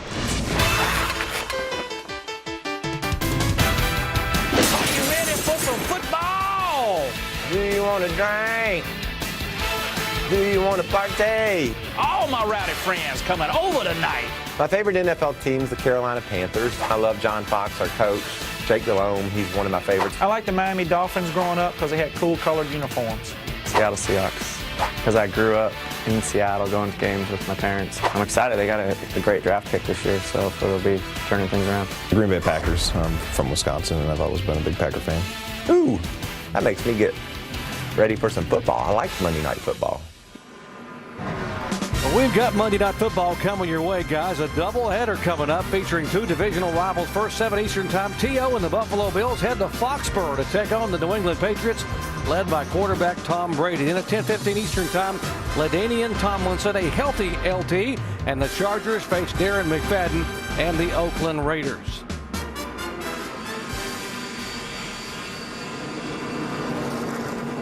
Well, let's check into the radio on the 17 car of Matt Kenseth. Let's go down to Jamie Little first. Well, they've adjusted and adjusted on this 17 car, and it's gotten nothing but worse. This was Matt on the radio moments ago. We're so screwed. Hey, Drew, you need to make a note, you and Chip both, which we should have known better to start with, but that most of the reason isn't because of how Michael's stopping, it's because of that stupid pit stall you got there. The corner goes out, you know, we're in the first part of the corner, and the corner goes out, so where he parks, he's right on his mark, but the problem is that pit stall, the outside edge, because we're going around a corner, is 4 feet farther out than ours, I can't get back out around him. Need to not pick in that part of the corner again if we can help it. And that's interesting because last year, something I learned about Matt Kenseth, his worst fear is missing his pit box because of the location. We saw that happen tonight. Usually he picks the first pit box in, but because they qualified so poorly, this is the spot they got tonight. What a heartbreaking night for them, Doc. It's just not getting any better. They certainly have had their troubles on pit road tonight.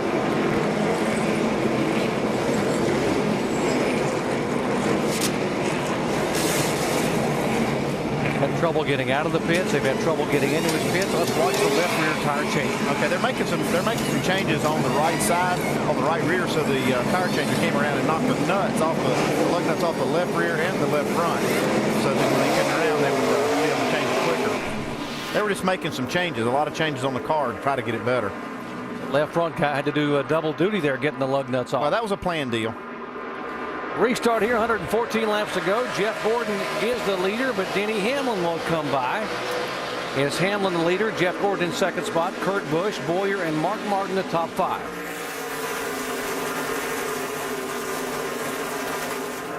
These guys that are trying to stay inside the chase here, they're really hoping things kind of get single file here before long. These restarts are the most dangerous time for them. Does single out up front, but it always seems like it stays double file back through the pack for quite a while after these restarts.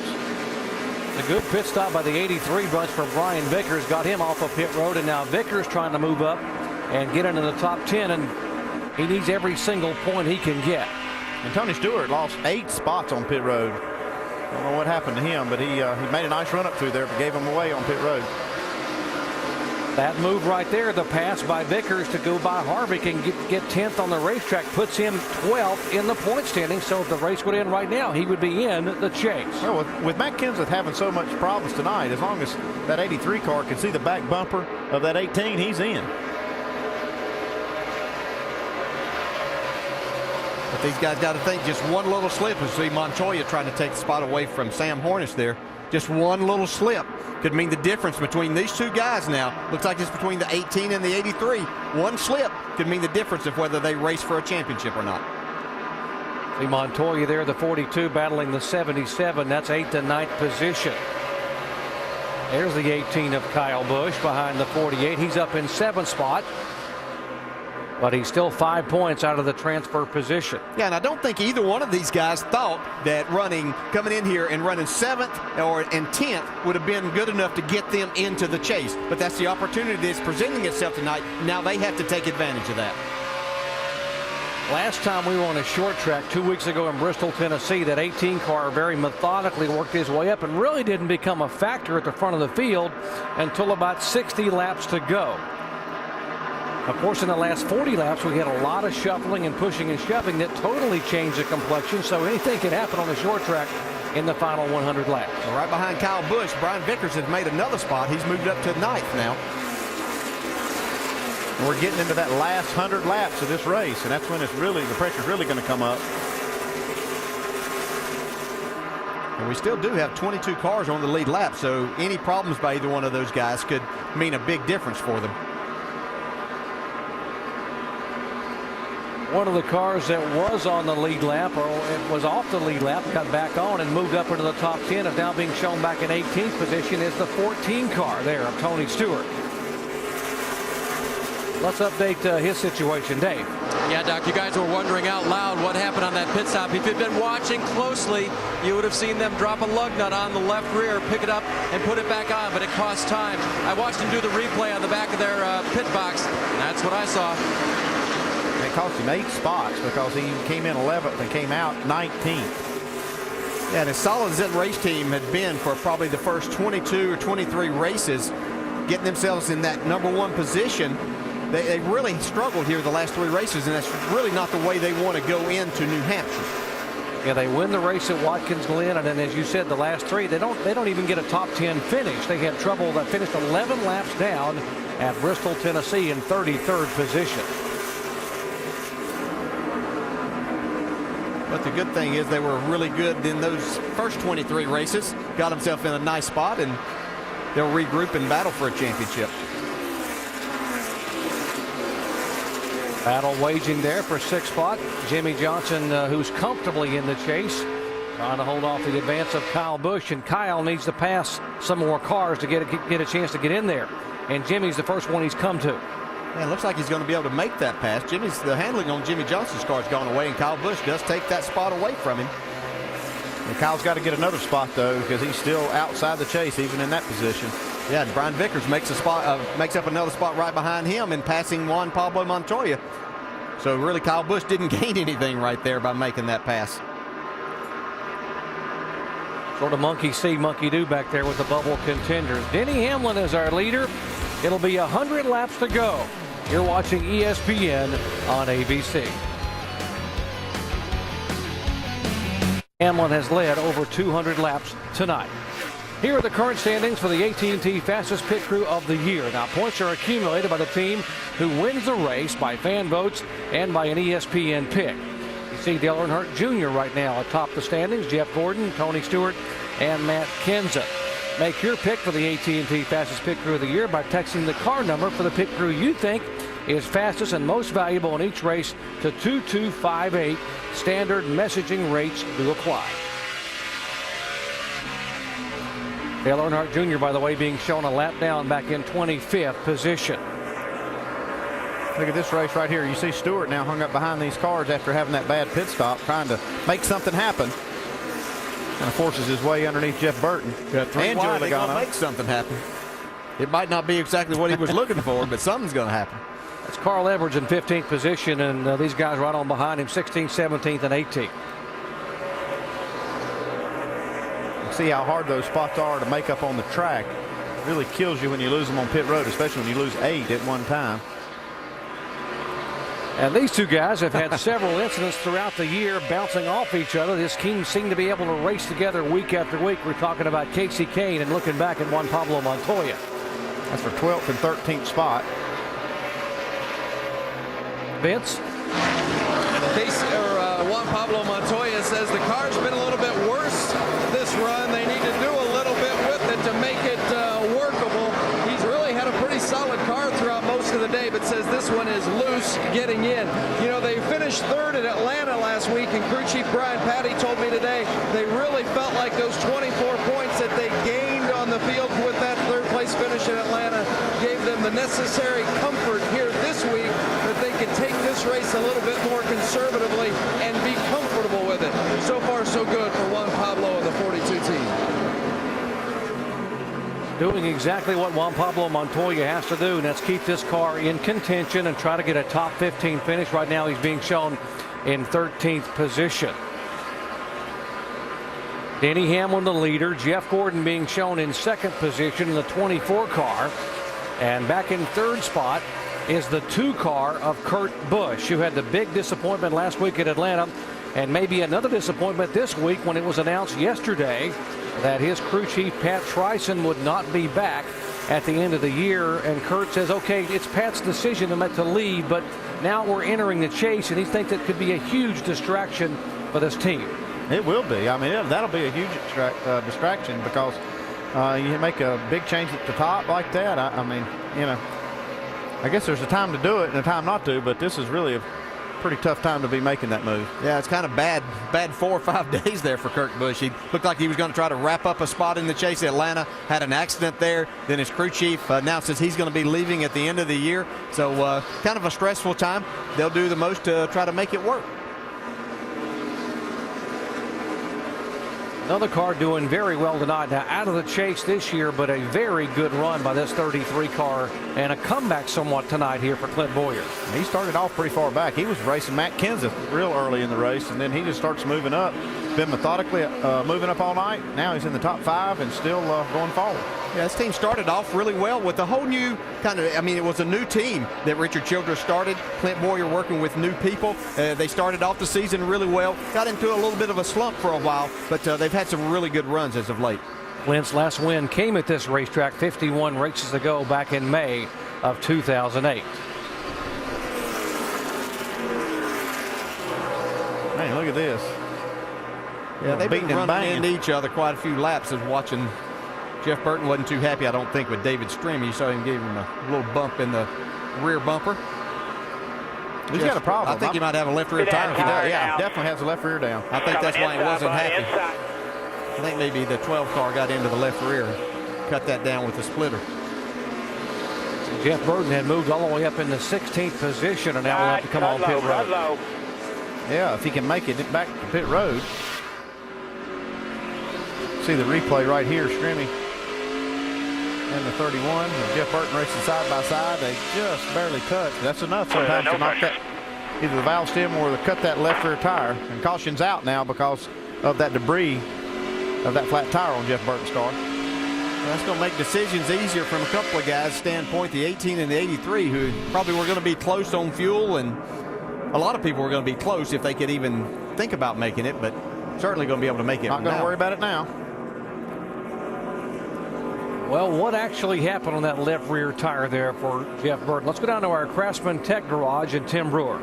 Jerry, the exhaust pipe's set right here on the cars, and when the guys get to beating and banging, as long as the area is touched away from those tailpipes, that's fine. But when that tire gets right there, you can see the pipes touch the tire, and that's what will cut down the sidewall of the tire. Perfect explanation, Tim, and shows you that Jeff Burton, who had worked so hard to get all the way up to 15th and now had to come on pit road. I guess the break he got was the fact that the caution came out for debris on that tire. And the pit road is closed this time by. We expect it'll be open the next lap.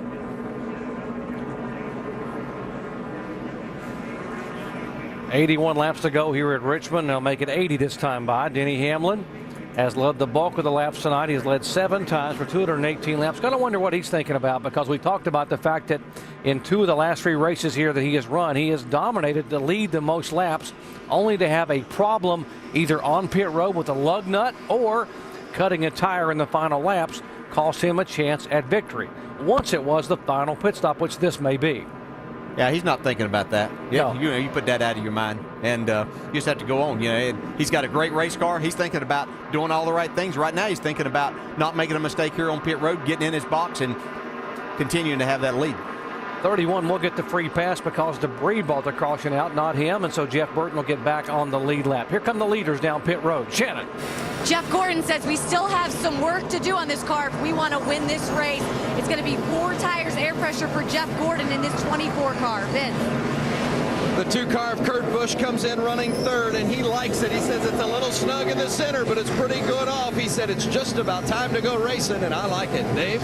Leader stop bottom of the screen for the first time tonight. No changes to Denny Hamlin's car. He calls it pretty good. Here's Mark Martin. He does want changes. Air and wedge on his car. Very tight this last run. It wouldn't turn. Let's see if Hamlin's crew did the job. They did. He's going to leave pit road first again. Look here, the 83 beats the 18 out of the pits. But that was a big pass right there. 3 positions up, as you noticed, DJ, Brian Vickers, and that could be a big change right there in terms of running positions and points on the racetrack. Under caution, back after this message and a word from our ABC station.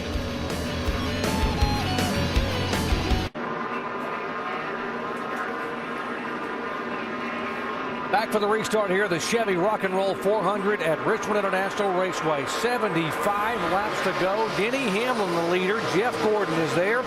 And Clint Boyer trying to look to the inside of that 11 car. Oh, contact.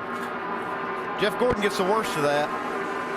Now he tries to get back, and he is right beside the 83 car of Brian Vickers. And Kyle Busch made the move on Vickers during all that. Yeah, that's a big pass right there for Kyle Busch, and he's looking for more as he tries to go under his brother, Kurt Busch.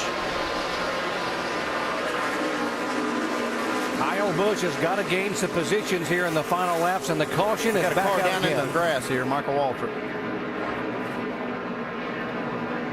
There'll be some cleanup here. I don't know if it needed mowing, but he did. He sure did. Didn't hit anything, Gene.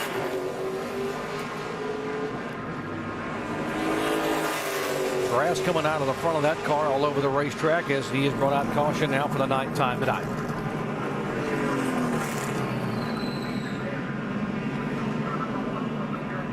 That's just a hold your breath situation on these restarts, especially down in that turn 1 the first time. Well, Boyer made a big move and looked like he was going to take Jeff Gordon out. Get the nose cleaned out.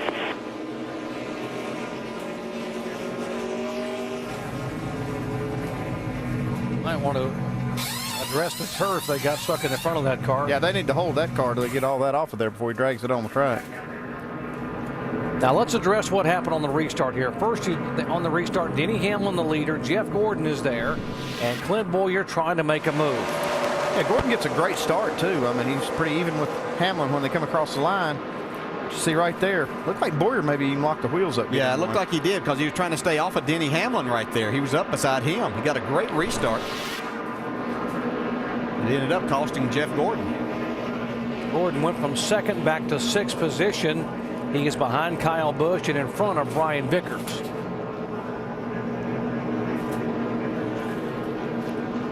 As we talk this scenario right now with where those 2 drivers, the 18 and the 83, are at, that puts Brian Vickers in that 12th spot, but only by 8 points. And what that means is, Andy, that 18 car is going to have to go like the wind here in these final 72 laps.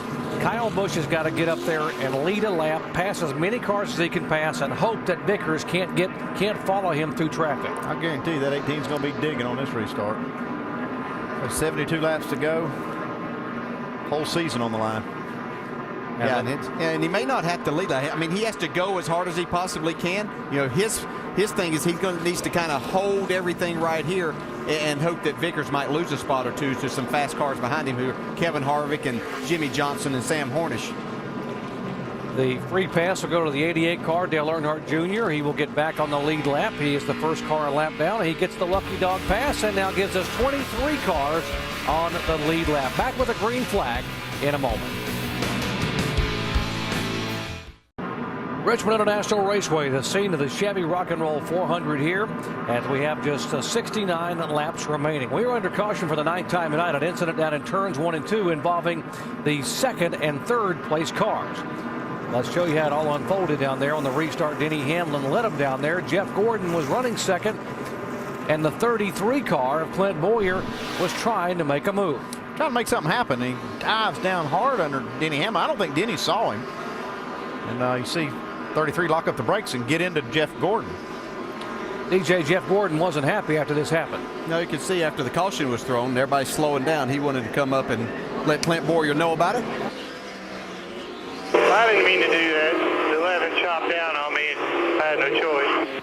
Yeah, 10-4. Dangerous right there. That could kill somebody. I've seen him do that many times. Just get up there and win the race. That's all you got to do. Well, that about chopping down on him. He had the lead, but yeah, Richard Childress there at the end. He's liking what he sees, that 33 up front. Clint Boyer has not won this year. It's been 51 races since he went to victory lane, and the last time he did it was right here in May of 2008, so he is hungry to get up there. Denny Hamlin the leader, Boyer trying to hang on the outside, and now Martin battling for 2nd position. Denny was going to make sure on that restart nobody had that opportunity again. Got a nice jump off as they came to the green flag. Kyle Busch is moved by his brother Kurt Busch to take a spot away. Now Kyle up to 4th position.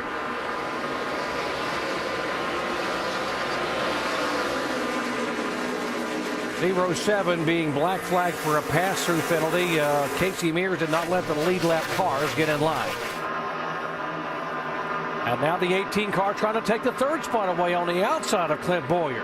Like Kyle Busch might have found it's time to go. I told you he'd be digging. You're right about that.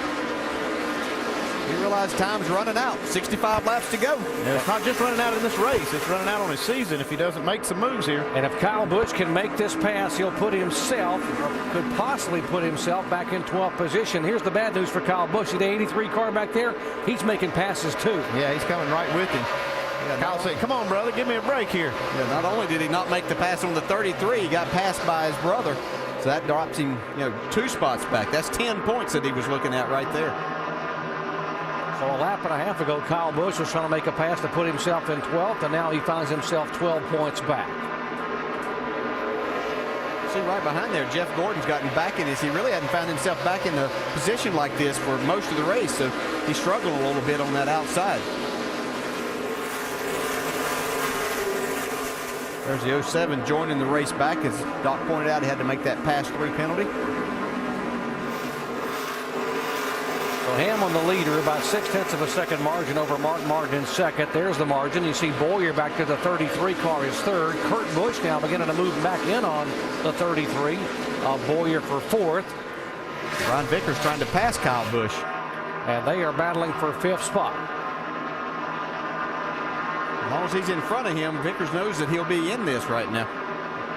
But if there's contact and one of these guys doesn't finish, the other one's going to get in the chase. But how impressive is this Brian Vickers and this race team for what they've been able to do here recently and here tonight? This has by far not been one of Brian Vickers' best racetracks, but they're getting the job done on pit road and the racetrack. It's a team that's really stepped it up when they needed to. Vince? You got that right, boy. Not only passing cars on the track, but doing it in pit lane. They picked up 5 spots in the last 2 pit stops on pit road. 24th or worse in Brian Vickers' 8 of the last 9 trips here to Richmond. As you said, this is not a track he's had much success, but boy, they have had a great run tonight, and so far they've got themselves in the chase. Dave? Kyle Busch under pressure now from Jeff Gordon, shouted no side bite as he got passed by the 83. And we talked earlier about Mark Martin wanting to hear all the scenarios. Steve Eddington told me, I don't tell Kyle any of that. He says, I can't help it if they pass you or if we pass them. Let's not keep track of the math. Well, right now, the math is going in the wrong direction for Kyle. And you talked about how the 83 team was getting it done on pit road, and they have stepped it up as well. Brian Vickers' bunch having to get it done, and look what they did. They gained him 3 spots. 12.9. That's getting it done down there, guys. See there, everybody doing their job. Right side especially. 5.6 seconds on the right. That's real fast. Kyle Busch trying to hold on to position. You guys talking about Vickers a moment ago about this is not a good racetrack for him. His average finish here is 28th. Well, he's going to help that tonight. Yeah, but as I say, that's why we play the games and run the races. Gives you another chance. Each time you come here, gives you another opportunity to put that to rest. So stepping up big. I'm sorry, Doc, but it's talking about stepping up big. You know, not only is Denny Hamlin, but Brian Vickers stepping up whenever Brad Daugherty talked about that. The big guy stepping up when you had pressure on him. You get the pressure, the great athletes step up and get it done. And Mark Martin right here is closing in, trying to keep that gap close between Denny Hamlin and himself. And the 2-car, Kurt Busch, said it's time to go, and now he's starting to move up and move in. It is Kurt Busch in 3rd spot, Mark Martin in 2nd, and they're all chasing the local boy, Denny Hamlin, who's our leader.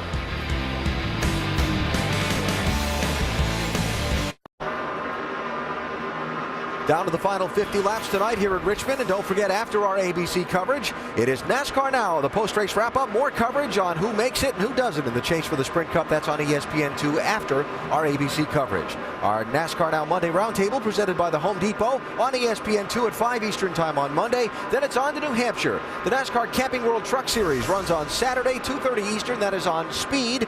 And the chase begins with the NASCAR Sprint Cup Series race from New Hampshire, 1 Eastern next Sunday on ABC. Now down to the final 50 laps, and a lot tonight we have talked about Matt Kenseth's struggles and the solid performances of Brian Vickers and Kyle Busch as they basically run head-to-head for a place in the chase. But just remember this, as Vickers and Kyle Busch are running so well, Kurt Busch, Mark Martin, Casey Kane, all those guys you see in front of them are still not safe. Something as simple as a flat tire could change that picture, take one of those guys out of the chase and put somebody else back in. Rusty Wallace, you've been in this spot before behind the wheel. So these guys like Martin and the others in Hamlin, you know, have they just forgotten about it by this point in the race, or is it still on their mind? Oh, no, they're agonizing over this, Alan. They really are. I mean, they are driving smart. They're getting a lot of information from the crew chiefs. They know they still got time to mess up, and they do not want to do that. This thing is not over yet. Just like you said, I totally agree with you. Man, a flat tire, a miscue, these guys are out of it. It's not over till it's over. Perfect venue for this race, simply because, as we said at the beginning of our show, it will go on all night long. It will be 400 laps before we have to be able to decide who's in and who's out. The pressure stays on throughout this entire race. Ryan Newman in that 39, one of the guys that pressure is on. Ryan Newman right now just lost a spot to his boss Tony Stewart, the 14 car going by and picking up 11th. And again, Newman, one of the bubble guys. For now, he's okay, but he still can't afford a slip in the final 45 laps of this race. Will we see another round of pit stops? Will we see some more caution flags? All kinds of things still to figure out here in the final miles of this one. And the big question mark up here, guys, what happens in the final 40 laps? Typically in short track racing, you start to see things get a little more aggressive. We saw it at Bristol, and it can really shuffle things up. And as Alan Beswick mentioned, even the guys that are running well up there are not safely in the chase right now. Yeah, a late race caution could really tighten things up. And like I say, that aggressiveness and intensity level really rises in that case.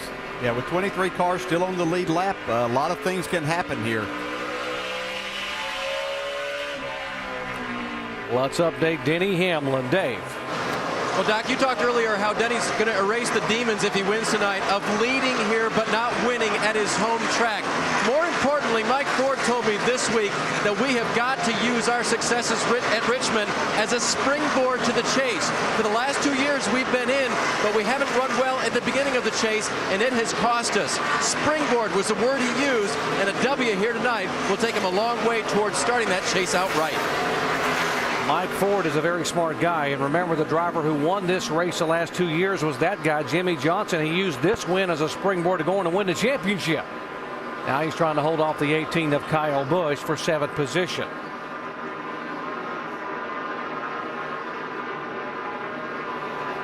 He's trying to get 4 points back of what he's back right now, but he's 30 points behind. Brian Vickers in the driver's seat right now in the top 5. Really not much Kyle Busch can do right now. I mean, this spot right here helps, but it doesn't put him in. Yeah, he has to either hope that there's a late race caution and they can do a good job on pit road and make this race car better, or his only hope otherwise is for something to happen to Brian Vickers in the 83. But Brian's been very solid all night long. Typically at Richmond, there are caution flags in the final 50 laps, so we'll wait and see what will happen here. They don't need the caution flag for fuel, but everyone would take advantage of getting 4 fresh Goodyears, and I'm sure they'd take a bit of a swing on the 18 car on making a final adjustment. I'm glad I got my loose set of tires at the end of the race. This is good. Real good, real good. Being a little sarcastic right there. I think he's not happy with this set. Well, they certainly didn't start off the way that he wanted. Whoa, Jimmy Johnson sideways there off of turn 2. But maybe Kyle's car is starting to come to him a little bit better right now. Kyle Busch has won 4 races this year. 3 of those 4 have come on the short tracks. He needs to do something to get up to where these guys are to have a shot to get in that chase here tonight.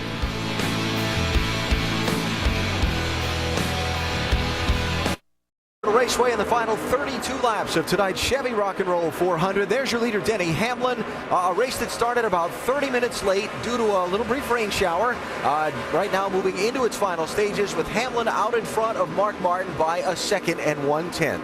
Story of the night, Matt Kenseth struggles, and Brian Vickers driving himself now up into the top 5. He took 4th position away from Clint Boyer a couple minutes ago. Rusty, this is a guy a lot of people think of as a speedway specialist. Yeah, I mean, I would say he's probably got one of the best mile-and-a-half programs of any team out there. He did win Michigan this year, but people, when they look at short tracks, the stats just don't show that he's been good on these short tracks. But I'll remind everybody, Brian won many, many short track races. All those short track wins is what got him in the NASCAR. All those half-mile racetracks around America, he won a lot of those things, so he's got some short track credentials. Yeah, he's got some clear track in front of him too, guys, as he's trying to run down and catch up with Kurt Busch, but he's been consistently faster than the leader. If he can make up a little bit more distance and can close up that gap, we could see him race for a victory tonight.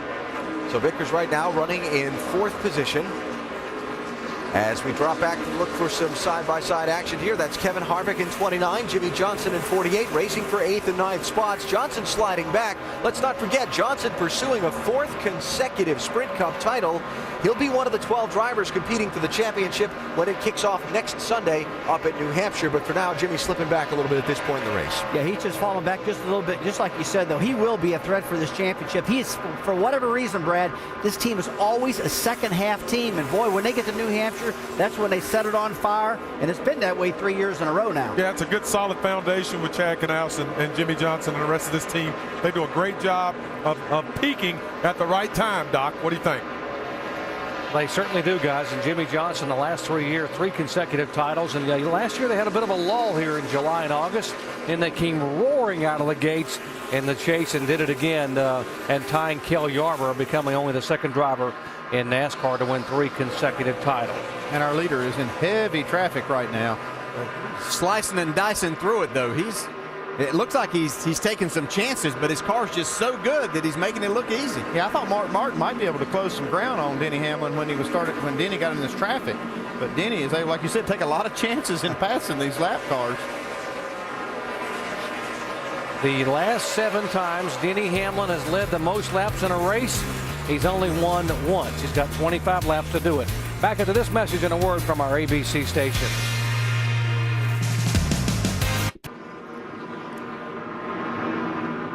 The 09 of Brad Keselowski headed to the garage area. He's had an engine come apart, and that has brought out caution now for the 10th time tonight with less than 20 laps to go. There's Right Brad here. Keselowski. Down into turn 1. About the place you start to let off, and that's usually when something happens. I've been seeing a little bit of smoke out of that 09, but the leaders are on pit road. It's going to be gut check time for these pit crews, Vince. The 83 of Brian Vickers. What a night it has been, and they are coming in, and the car is great. What a perfect time for your car to be great, huh? On the last stop of the night, 4 tires, no changes. That's it for Brian Vickers. He's trying to make it to the finish and make the chase. Dave. Kyle Busch runs 3 positions behind Vickers at this pit stop. He said, make my car as fast as you can make it. But what he really wants him to do is take the changes back out that they put on the last time. Wedge and air pressure adjustment for Kyle. Here he comes off pit road, and he'll go out in front of Vickers. Wow, what a great job by the Kyle Busch crew, and a very deliberate stop on the 83. Man, I knew that was going to be gut check time for that 83 team. They've done such a great job all night long. Yeah, a little double on the right front that time. That was a pressure stop for the 83. And the question is, did they make those changes on the 18 back and get him where he wanted to be? Got a tire rolling down pit road. That'll call somebody. That's NASCAR. We'll find out whose it is. Yeah, it'll roll down here and an official will grab it and it'll have a number stamped on the wheel.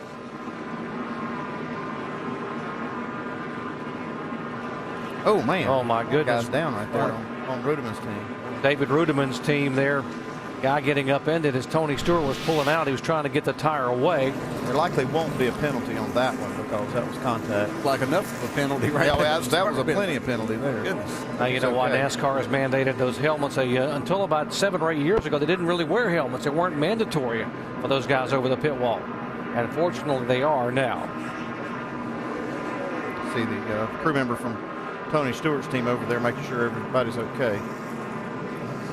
It looked like Denny Hamlin was going to coast away with 20 laps to go. He was pulled away by about a half a second over Mark Martin, and suddenly the caution comes out.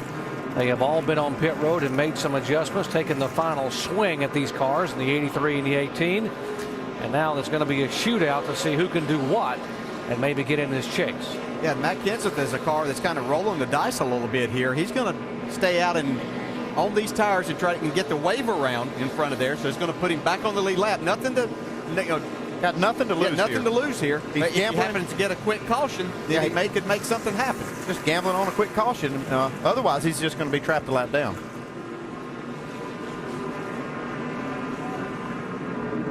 See the comparison to these two pit crews. Kyle Busch's team now is the winner of this battle. That 15-second stop cost him 3 spots. Brian Vickers. Crucial stop for the 18 too, and they made it happen. Let's get an update on the injured crew member, Dave. Yeah, it was Dwayne Moore. He's the rear tire carrier, and he's okay, Doc. Good news. That is certainly good news. He's up and around. We'll show you again. Watch Tony Stewart coming out. Oh, that's scary right there. Always a dangerous spot on that pit road. You have to pay attention, and drivers try to do their part in paying attention, but sometimes things are going to happen. But as you said, Doc, great that they wear these helmets now and they can laugh about it. Here we go, guys. 15 to go. Hamlin, Martin, remember, double foul restart shootout style, and we should have one shootout here at Richmond. Finish is determining who gets in the postseason. Multi-million-dollar chase up for grabs. Hamlin trying to win the race. Martin, others trying to get in the chase. Mark Martin spins the tires on the start there. Kurt Busch able to get by him. How hard is Kyle Busch going to drive this race car right now? And he's got to drive his heart out right here. And with that move right there, and Vickers going backwards on the inside, probably just enough to maybe get him inside there. And he can go on guts for 11 laps. Looking back from Mark Martin side by side, Gordon and Kyle Busch.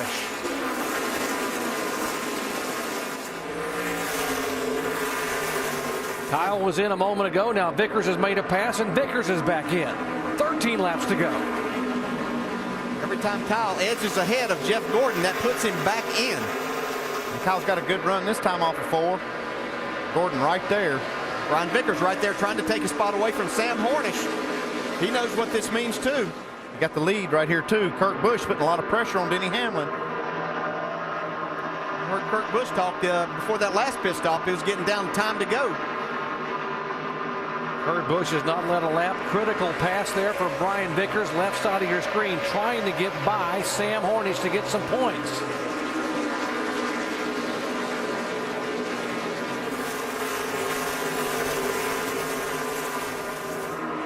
Right now, it's a 4-point plus advantage for the 83 car of Vickers. Coming down for 10 laps to go. There's 4 more points that he's battling for right there with Sam Hornish.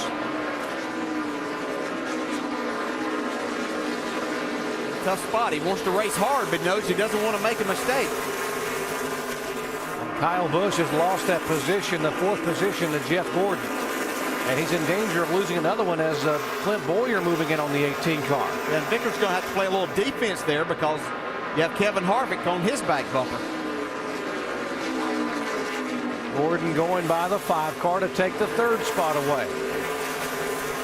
Vickers doesn't want to get up there and get beside of the 77. Happen to get a little loose and lose that spot to Kevin Harvick and others that are right behind. That's Jimmy Johnson right behind Harvick. One or two positions could determine whether you spent the last 10 months to get in a chase and it goes away or not.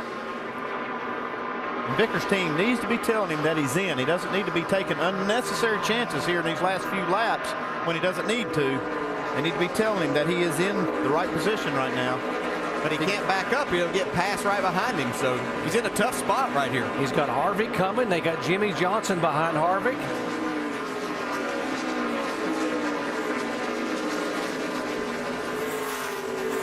Four-point differential for losing a position, and the tie goes to the driver who's won the most races. If they were to tie, it would go to Kyle Busch. Yeah, right now Kyle Busch is working on Mark Martin. If he can pass Mark Martin, that'll move him up that spot he needs. The tiebreaker is most wins on the season. Kyle has 4. Vickers has 1. This is literally going to come down to the last lap of the race. I'm not sure that Kyle's going to be able to get to Mark Martin, but Brian Vickers is right there where just any slip could make a huge difference. It'll be 5 laps to go this time by. We talked about the Hail Mary pass in football, the buzzer beater shot in basketball. It's a hold your breath moment tonight here in NASCAR. Guys trying to hold their breath and hold on for the final 4.5 laps to get in the postseason. See Vickers still working on Sam Hornish. He'd really like to make this pass, get him a little bit of a cushion. If he'd happened to slip and lose 3 spots, that could knock him right out of the chase. 4 to go, 4 laps to go. Looks like he might clear Sam Hornish right there. He pulls up right in front of him. Wow, that's a big pass right there. And that adds 4 more points. Now Vickers has an 8-point advantage with 3 laps to go this time by. 3 to go this time. 3. Staying smooth. 1 back. Now Kyle Busch is running a little slower than what Mark Martin is, so I don't think that he's going to be able to get to him. Brian Vickers probably just raced his way right into the chase. Denny Hamlin trying to hold on and win for the first time on his home racetrack, but the battle back for the chase here. There is Hamlin. 4 car lengths in front of Kurt Busch. He'll come down to take the white flag. Brian Vickers has about 2 car lengths on Sam Hornish, so looks like he's in pretty good shape with no slip. Hamlin takes the white flag. He's 3/4 of a mile away from doing something he's wanted to do since he's a little boy. That's winning on the home racetrack. And there is Brian Vickers back in 7th position. He has an 8-point advantage. He's 1 lap away from being in the chase for the first time in his career. And out of turn 4, the checkered flag goes to Denny Hamlin. He wins it at Richmond. And Brian Vickers will come down and be in the chase for 2009. Ryan Newman with a good job getting in the top 10. Hell yeah, that's what I'm talking about, boys. How about this team right here? That's a victory celebration in itself right there. Yes, it is. Wow. How about stepping up when the pressure's on, getting the job done, pit crew, Brian Vickers, what a fantastic job. Responding to the pressure and the stress, Brian Vickers had 1 top 10 finish in his career. Makes a smile on Denny Hamlin's face right now, winning at his home racetrack. He could carry these 10 points into next week. That's right. And there's the 18 car. Kyle Busch did all he could. He will be credited with a 5th place finish. And unofficially, he would miss the chase by just 8 points. Think back a lot to the previous 25 races and easily come up with 8 points.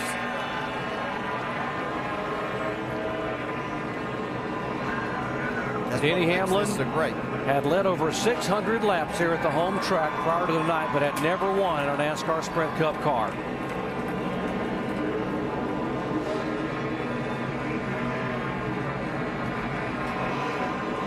Kyle Busch, despite 4 victories, will miss the championship chase, and Brian Vickers will get to experience the chance to run for a championship.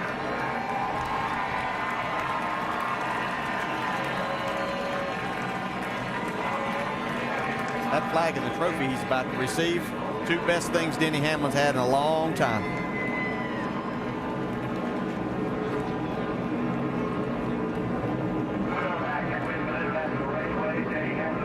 Can you just imagine what's going through this team's mind right now? What a job by Ryan Pemberton. Well, our Gillette in the clutch moment tonight. Team working very hard on pit road to get it done, but they did not beat Kyle Busch off of pit road, so that meant their driver, Brian Vickers, had to get it done on the racetrack, and he was in the clutch and on the gas. Brian Vickers got it done. To find out how your favorite athletes prepare for success, go to ESPN.com, search Locker Room Report. The guy on the outside now looking in was Kyle Busch, and he's with Dave. And Kyle, with that finish tonight, the margin is 8 points, and you guys didn't make the chase. Your thoughts? That's not the 8 points that we sacrificed tonight. It's a conglomerate of points that we sacrificed all year. Just unfortunate for the whole M&M's organization. Victoria Mars, who is here tonight, hoping that we can make it into chase. Unfortunately, we weren't able to. We didn't have the best of years to be consistent, and unfortunately that bit us. But we can always look towards the rest of the year to try to win some races and go out with a bang and try to build on something for next year. I've been struggling a little bit this year with these cars for some reason. Last year I took to them real quick, but thank Interstate Batteries, Norm, Joe, JD, all the guys at Joe Gibbs Racing. It wasn't tonight. That was a good, strong top 5 finish. Let's talk about the top 5 finish. I mean, that was a hard battle all night. My arms are sore, my back is sore, but it was fun to be able to race all these guys. Vickers put up a whale of a fight there at the end, and just thank M&M's, stickers, combos, Interstate Batteries again. We missed. Kyle, put us in the seat when your pit crew got you off pit road ahead of Brian. I'll tell you what, the pit crew's earned a steak dinner a few times here these past couple of weeks. They've done a phenomenal job. They kept us in the game tonight too. We lost some spots on the racetrack, and we come down pit road. Every time we come down pit road, it's a spot or two. And when you've got a pit crew like that you can count on to gain you spots, it's the world. But unfortunate. Oh, congratulations to Denny too, by the way. He's still doing burnouts. He's packed up and wound up here about winning in his hometown. So congrats to the whole FedEx team. You mentioned consistency. How do you resolve having 4 wins on the season and not being in the chase? Go out and win some more. I mean, we just need to work on the consistency. We picked up at some racetracks that we needed to, and we faltered real bad at some racetracks we felt like we were really good at. So just wasn't our year. Just wasn't meant to be for some reason. The good Lord upstairs put me in this predicament for a reason, and one of these days I'll be able to figure that out and tell you what it is. Kyle, you've got 10 races to pick up the W's on the rest of the season. Guys, it was a hard race tonight. Kyle finished out of the chase. Alan? 8 points, the gap for Kyle Busch, the smallest difference between the first spot in and last spot out in the history of this chase format. 15 was the previous difference before. The man who raced his way in tonight, Brian Vickers, is with Shannon. Huge celebration down here with the 83 car. Not the best record coming into this racetrack. You did not get off pit road first. Was it the car or pure driver determination that got you into this chase tonight, Brian? No, it was team determination. This is just one race, one of many, and the guys did a good job. That last stop wasn't our best, but we had a couple of really good pit stops prior to that. Really proud of the effort by the guys. I tell you what, we picked a good night to figure this place out. Ryan, all the guys, the engineering staff, everybody at Red Bull did a tremendous job with this car, the best car I've ever had. I really wish that last caution hadn't come out. We were starting to run down the 2, maybe it had an opportunity to top 3, but so proud of everybody at Red Bull and Toyota. I mean, this is not just one race. This has been a culmination of 26 races. Nobody giving up. 2.5 years into a program. I never would imagine us being this far along. 6 poles, a win, and now we're in the chase. And I don't know what to say. I'm so proud of everybody. I know how hard you guys have worked this season, and you're back to work on Monday, but how are you going to spend your Sunday afternoon? At the U.S. Open, actually. Hopefully watch some good tennis, and, I'll probably have quite a hangover when I get there, but I'm going to have a good time tonight and celebrate it Red Bull style and have a good time. But just so proud of these guys. I can't thank them enough for the hard work. Ryan, Dave, all the guys at Red Bull. We picked one heck of a night to have a great car here. Congratulations, Brian. Brian will be seated 8th in the chase going into this last 10 races. Jamie? And Matt Kenseth kicks off the year with the Daytona 500 win, wins again after that, and now you miss the chase by 30 points. Where did things turn for you for the worse?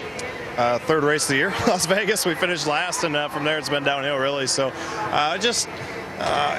you know, we just haven't ran good enough. We haven't ran good enough to really be in a chase anyway. And you know, Brian's got a lot of momentum, and I know Kyle didn't make it in, but some of them guys might, you know, would probably have a shot. And the way we're running and operating right now, even if we made it, we wouldn't have a shot at the championship. So you know, I'd be lying if I didn't say I was really disappointed we didn't make it, and I wish we would have had a better year.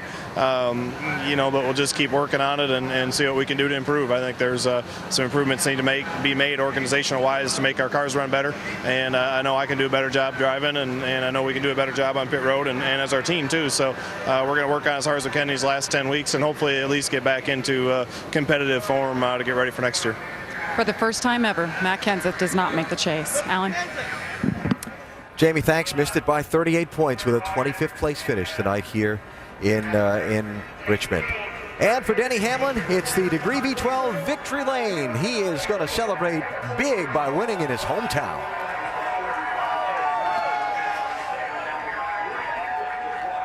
Vince Welch is ready to talk to a pretty happy guy.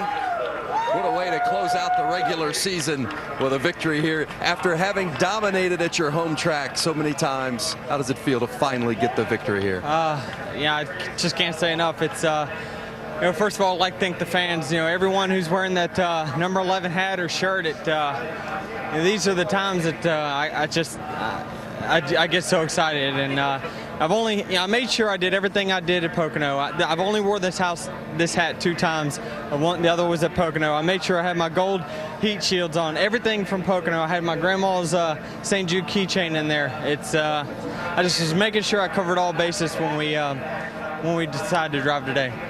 Winning here in the final race before the chase, what kind of a springboard is that now into early chase success? Well, I tell you, it's going to be a big boost for us, but just to cover the sponsor stuff first, you know, FedEx, I can't say enough for all of them and their employees. Got to thank Sprint, Toyota, JGR, Coca-Cola, Wiley X, and most of all the fans. But I tell you, they better watch us. I'm telling you, this team is dangerous. Denny Hamlin wins at his home track in Richmond. Alan? And with that victory for Denny Hamlin tonight, it places him as the 4th seed in the chase for the Sprint Cup. The drivers that make it, the top 12, reseeded based on number of wins, certain procedures for breaking the ties. And that means Mark Martin, 10th in points starting the night, scraping his way to get into the chase. His 4 wins this year makes him the number 1 seed in the chase for the championship. We'll talk to Mark after this message and a word from our ABC stations. The Chevy Rock and Roll 400 at Richmond is over. The field for the chase for the Sprint Cup is set. Denny Hamlin celebrating a win tonight. He'll be the 4th seed for the run to the championship over the next 10 weeks. The man who is now the top seed, the leader of the championship going to New Hampshire next week, is with Dave Burns.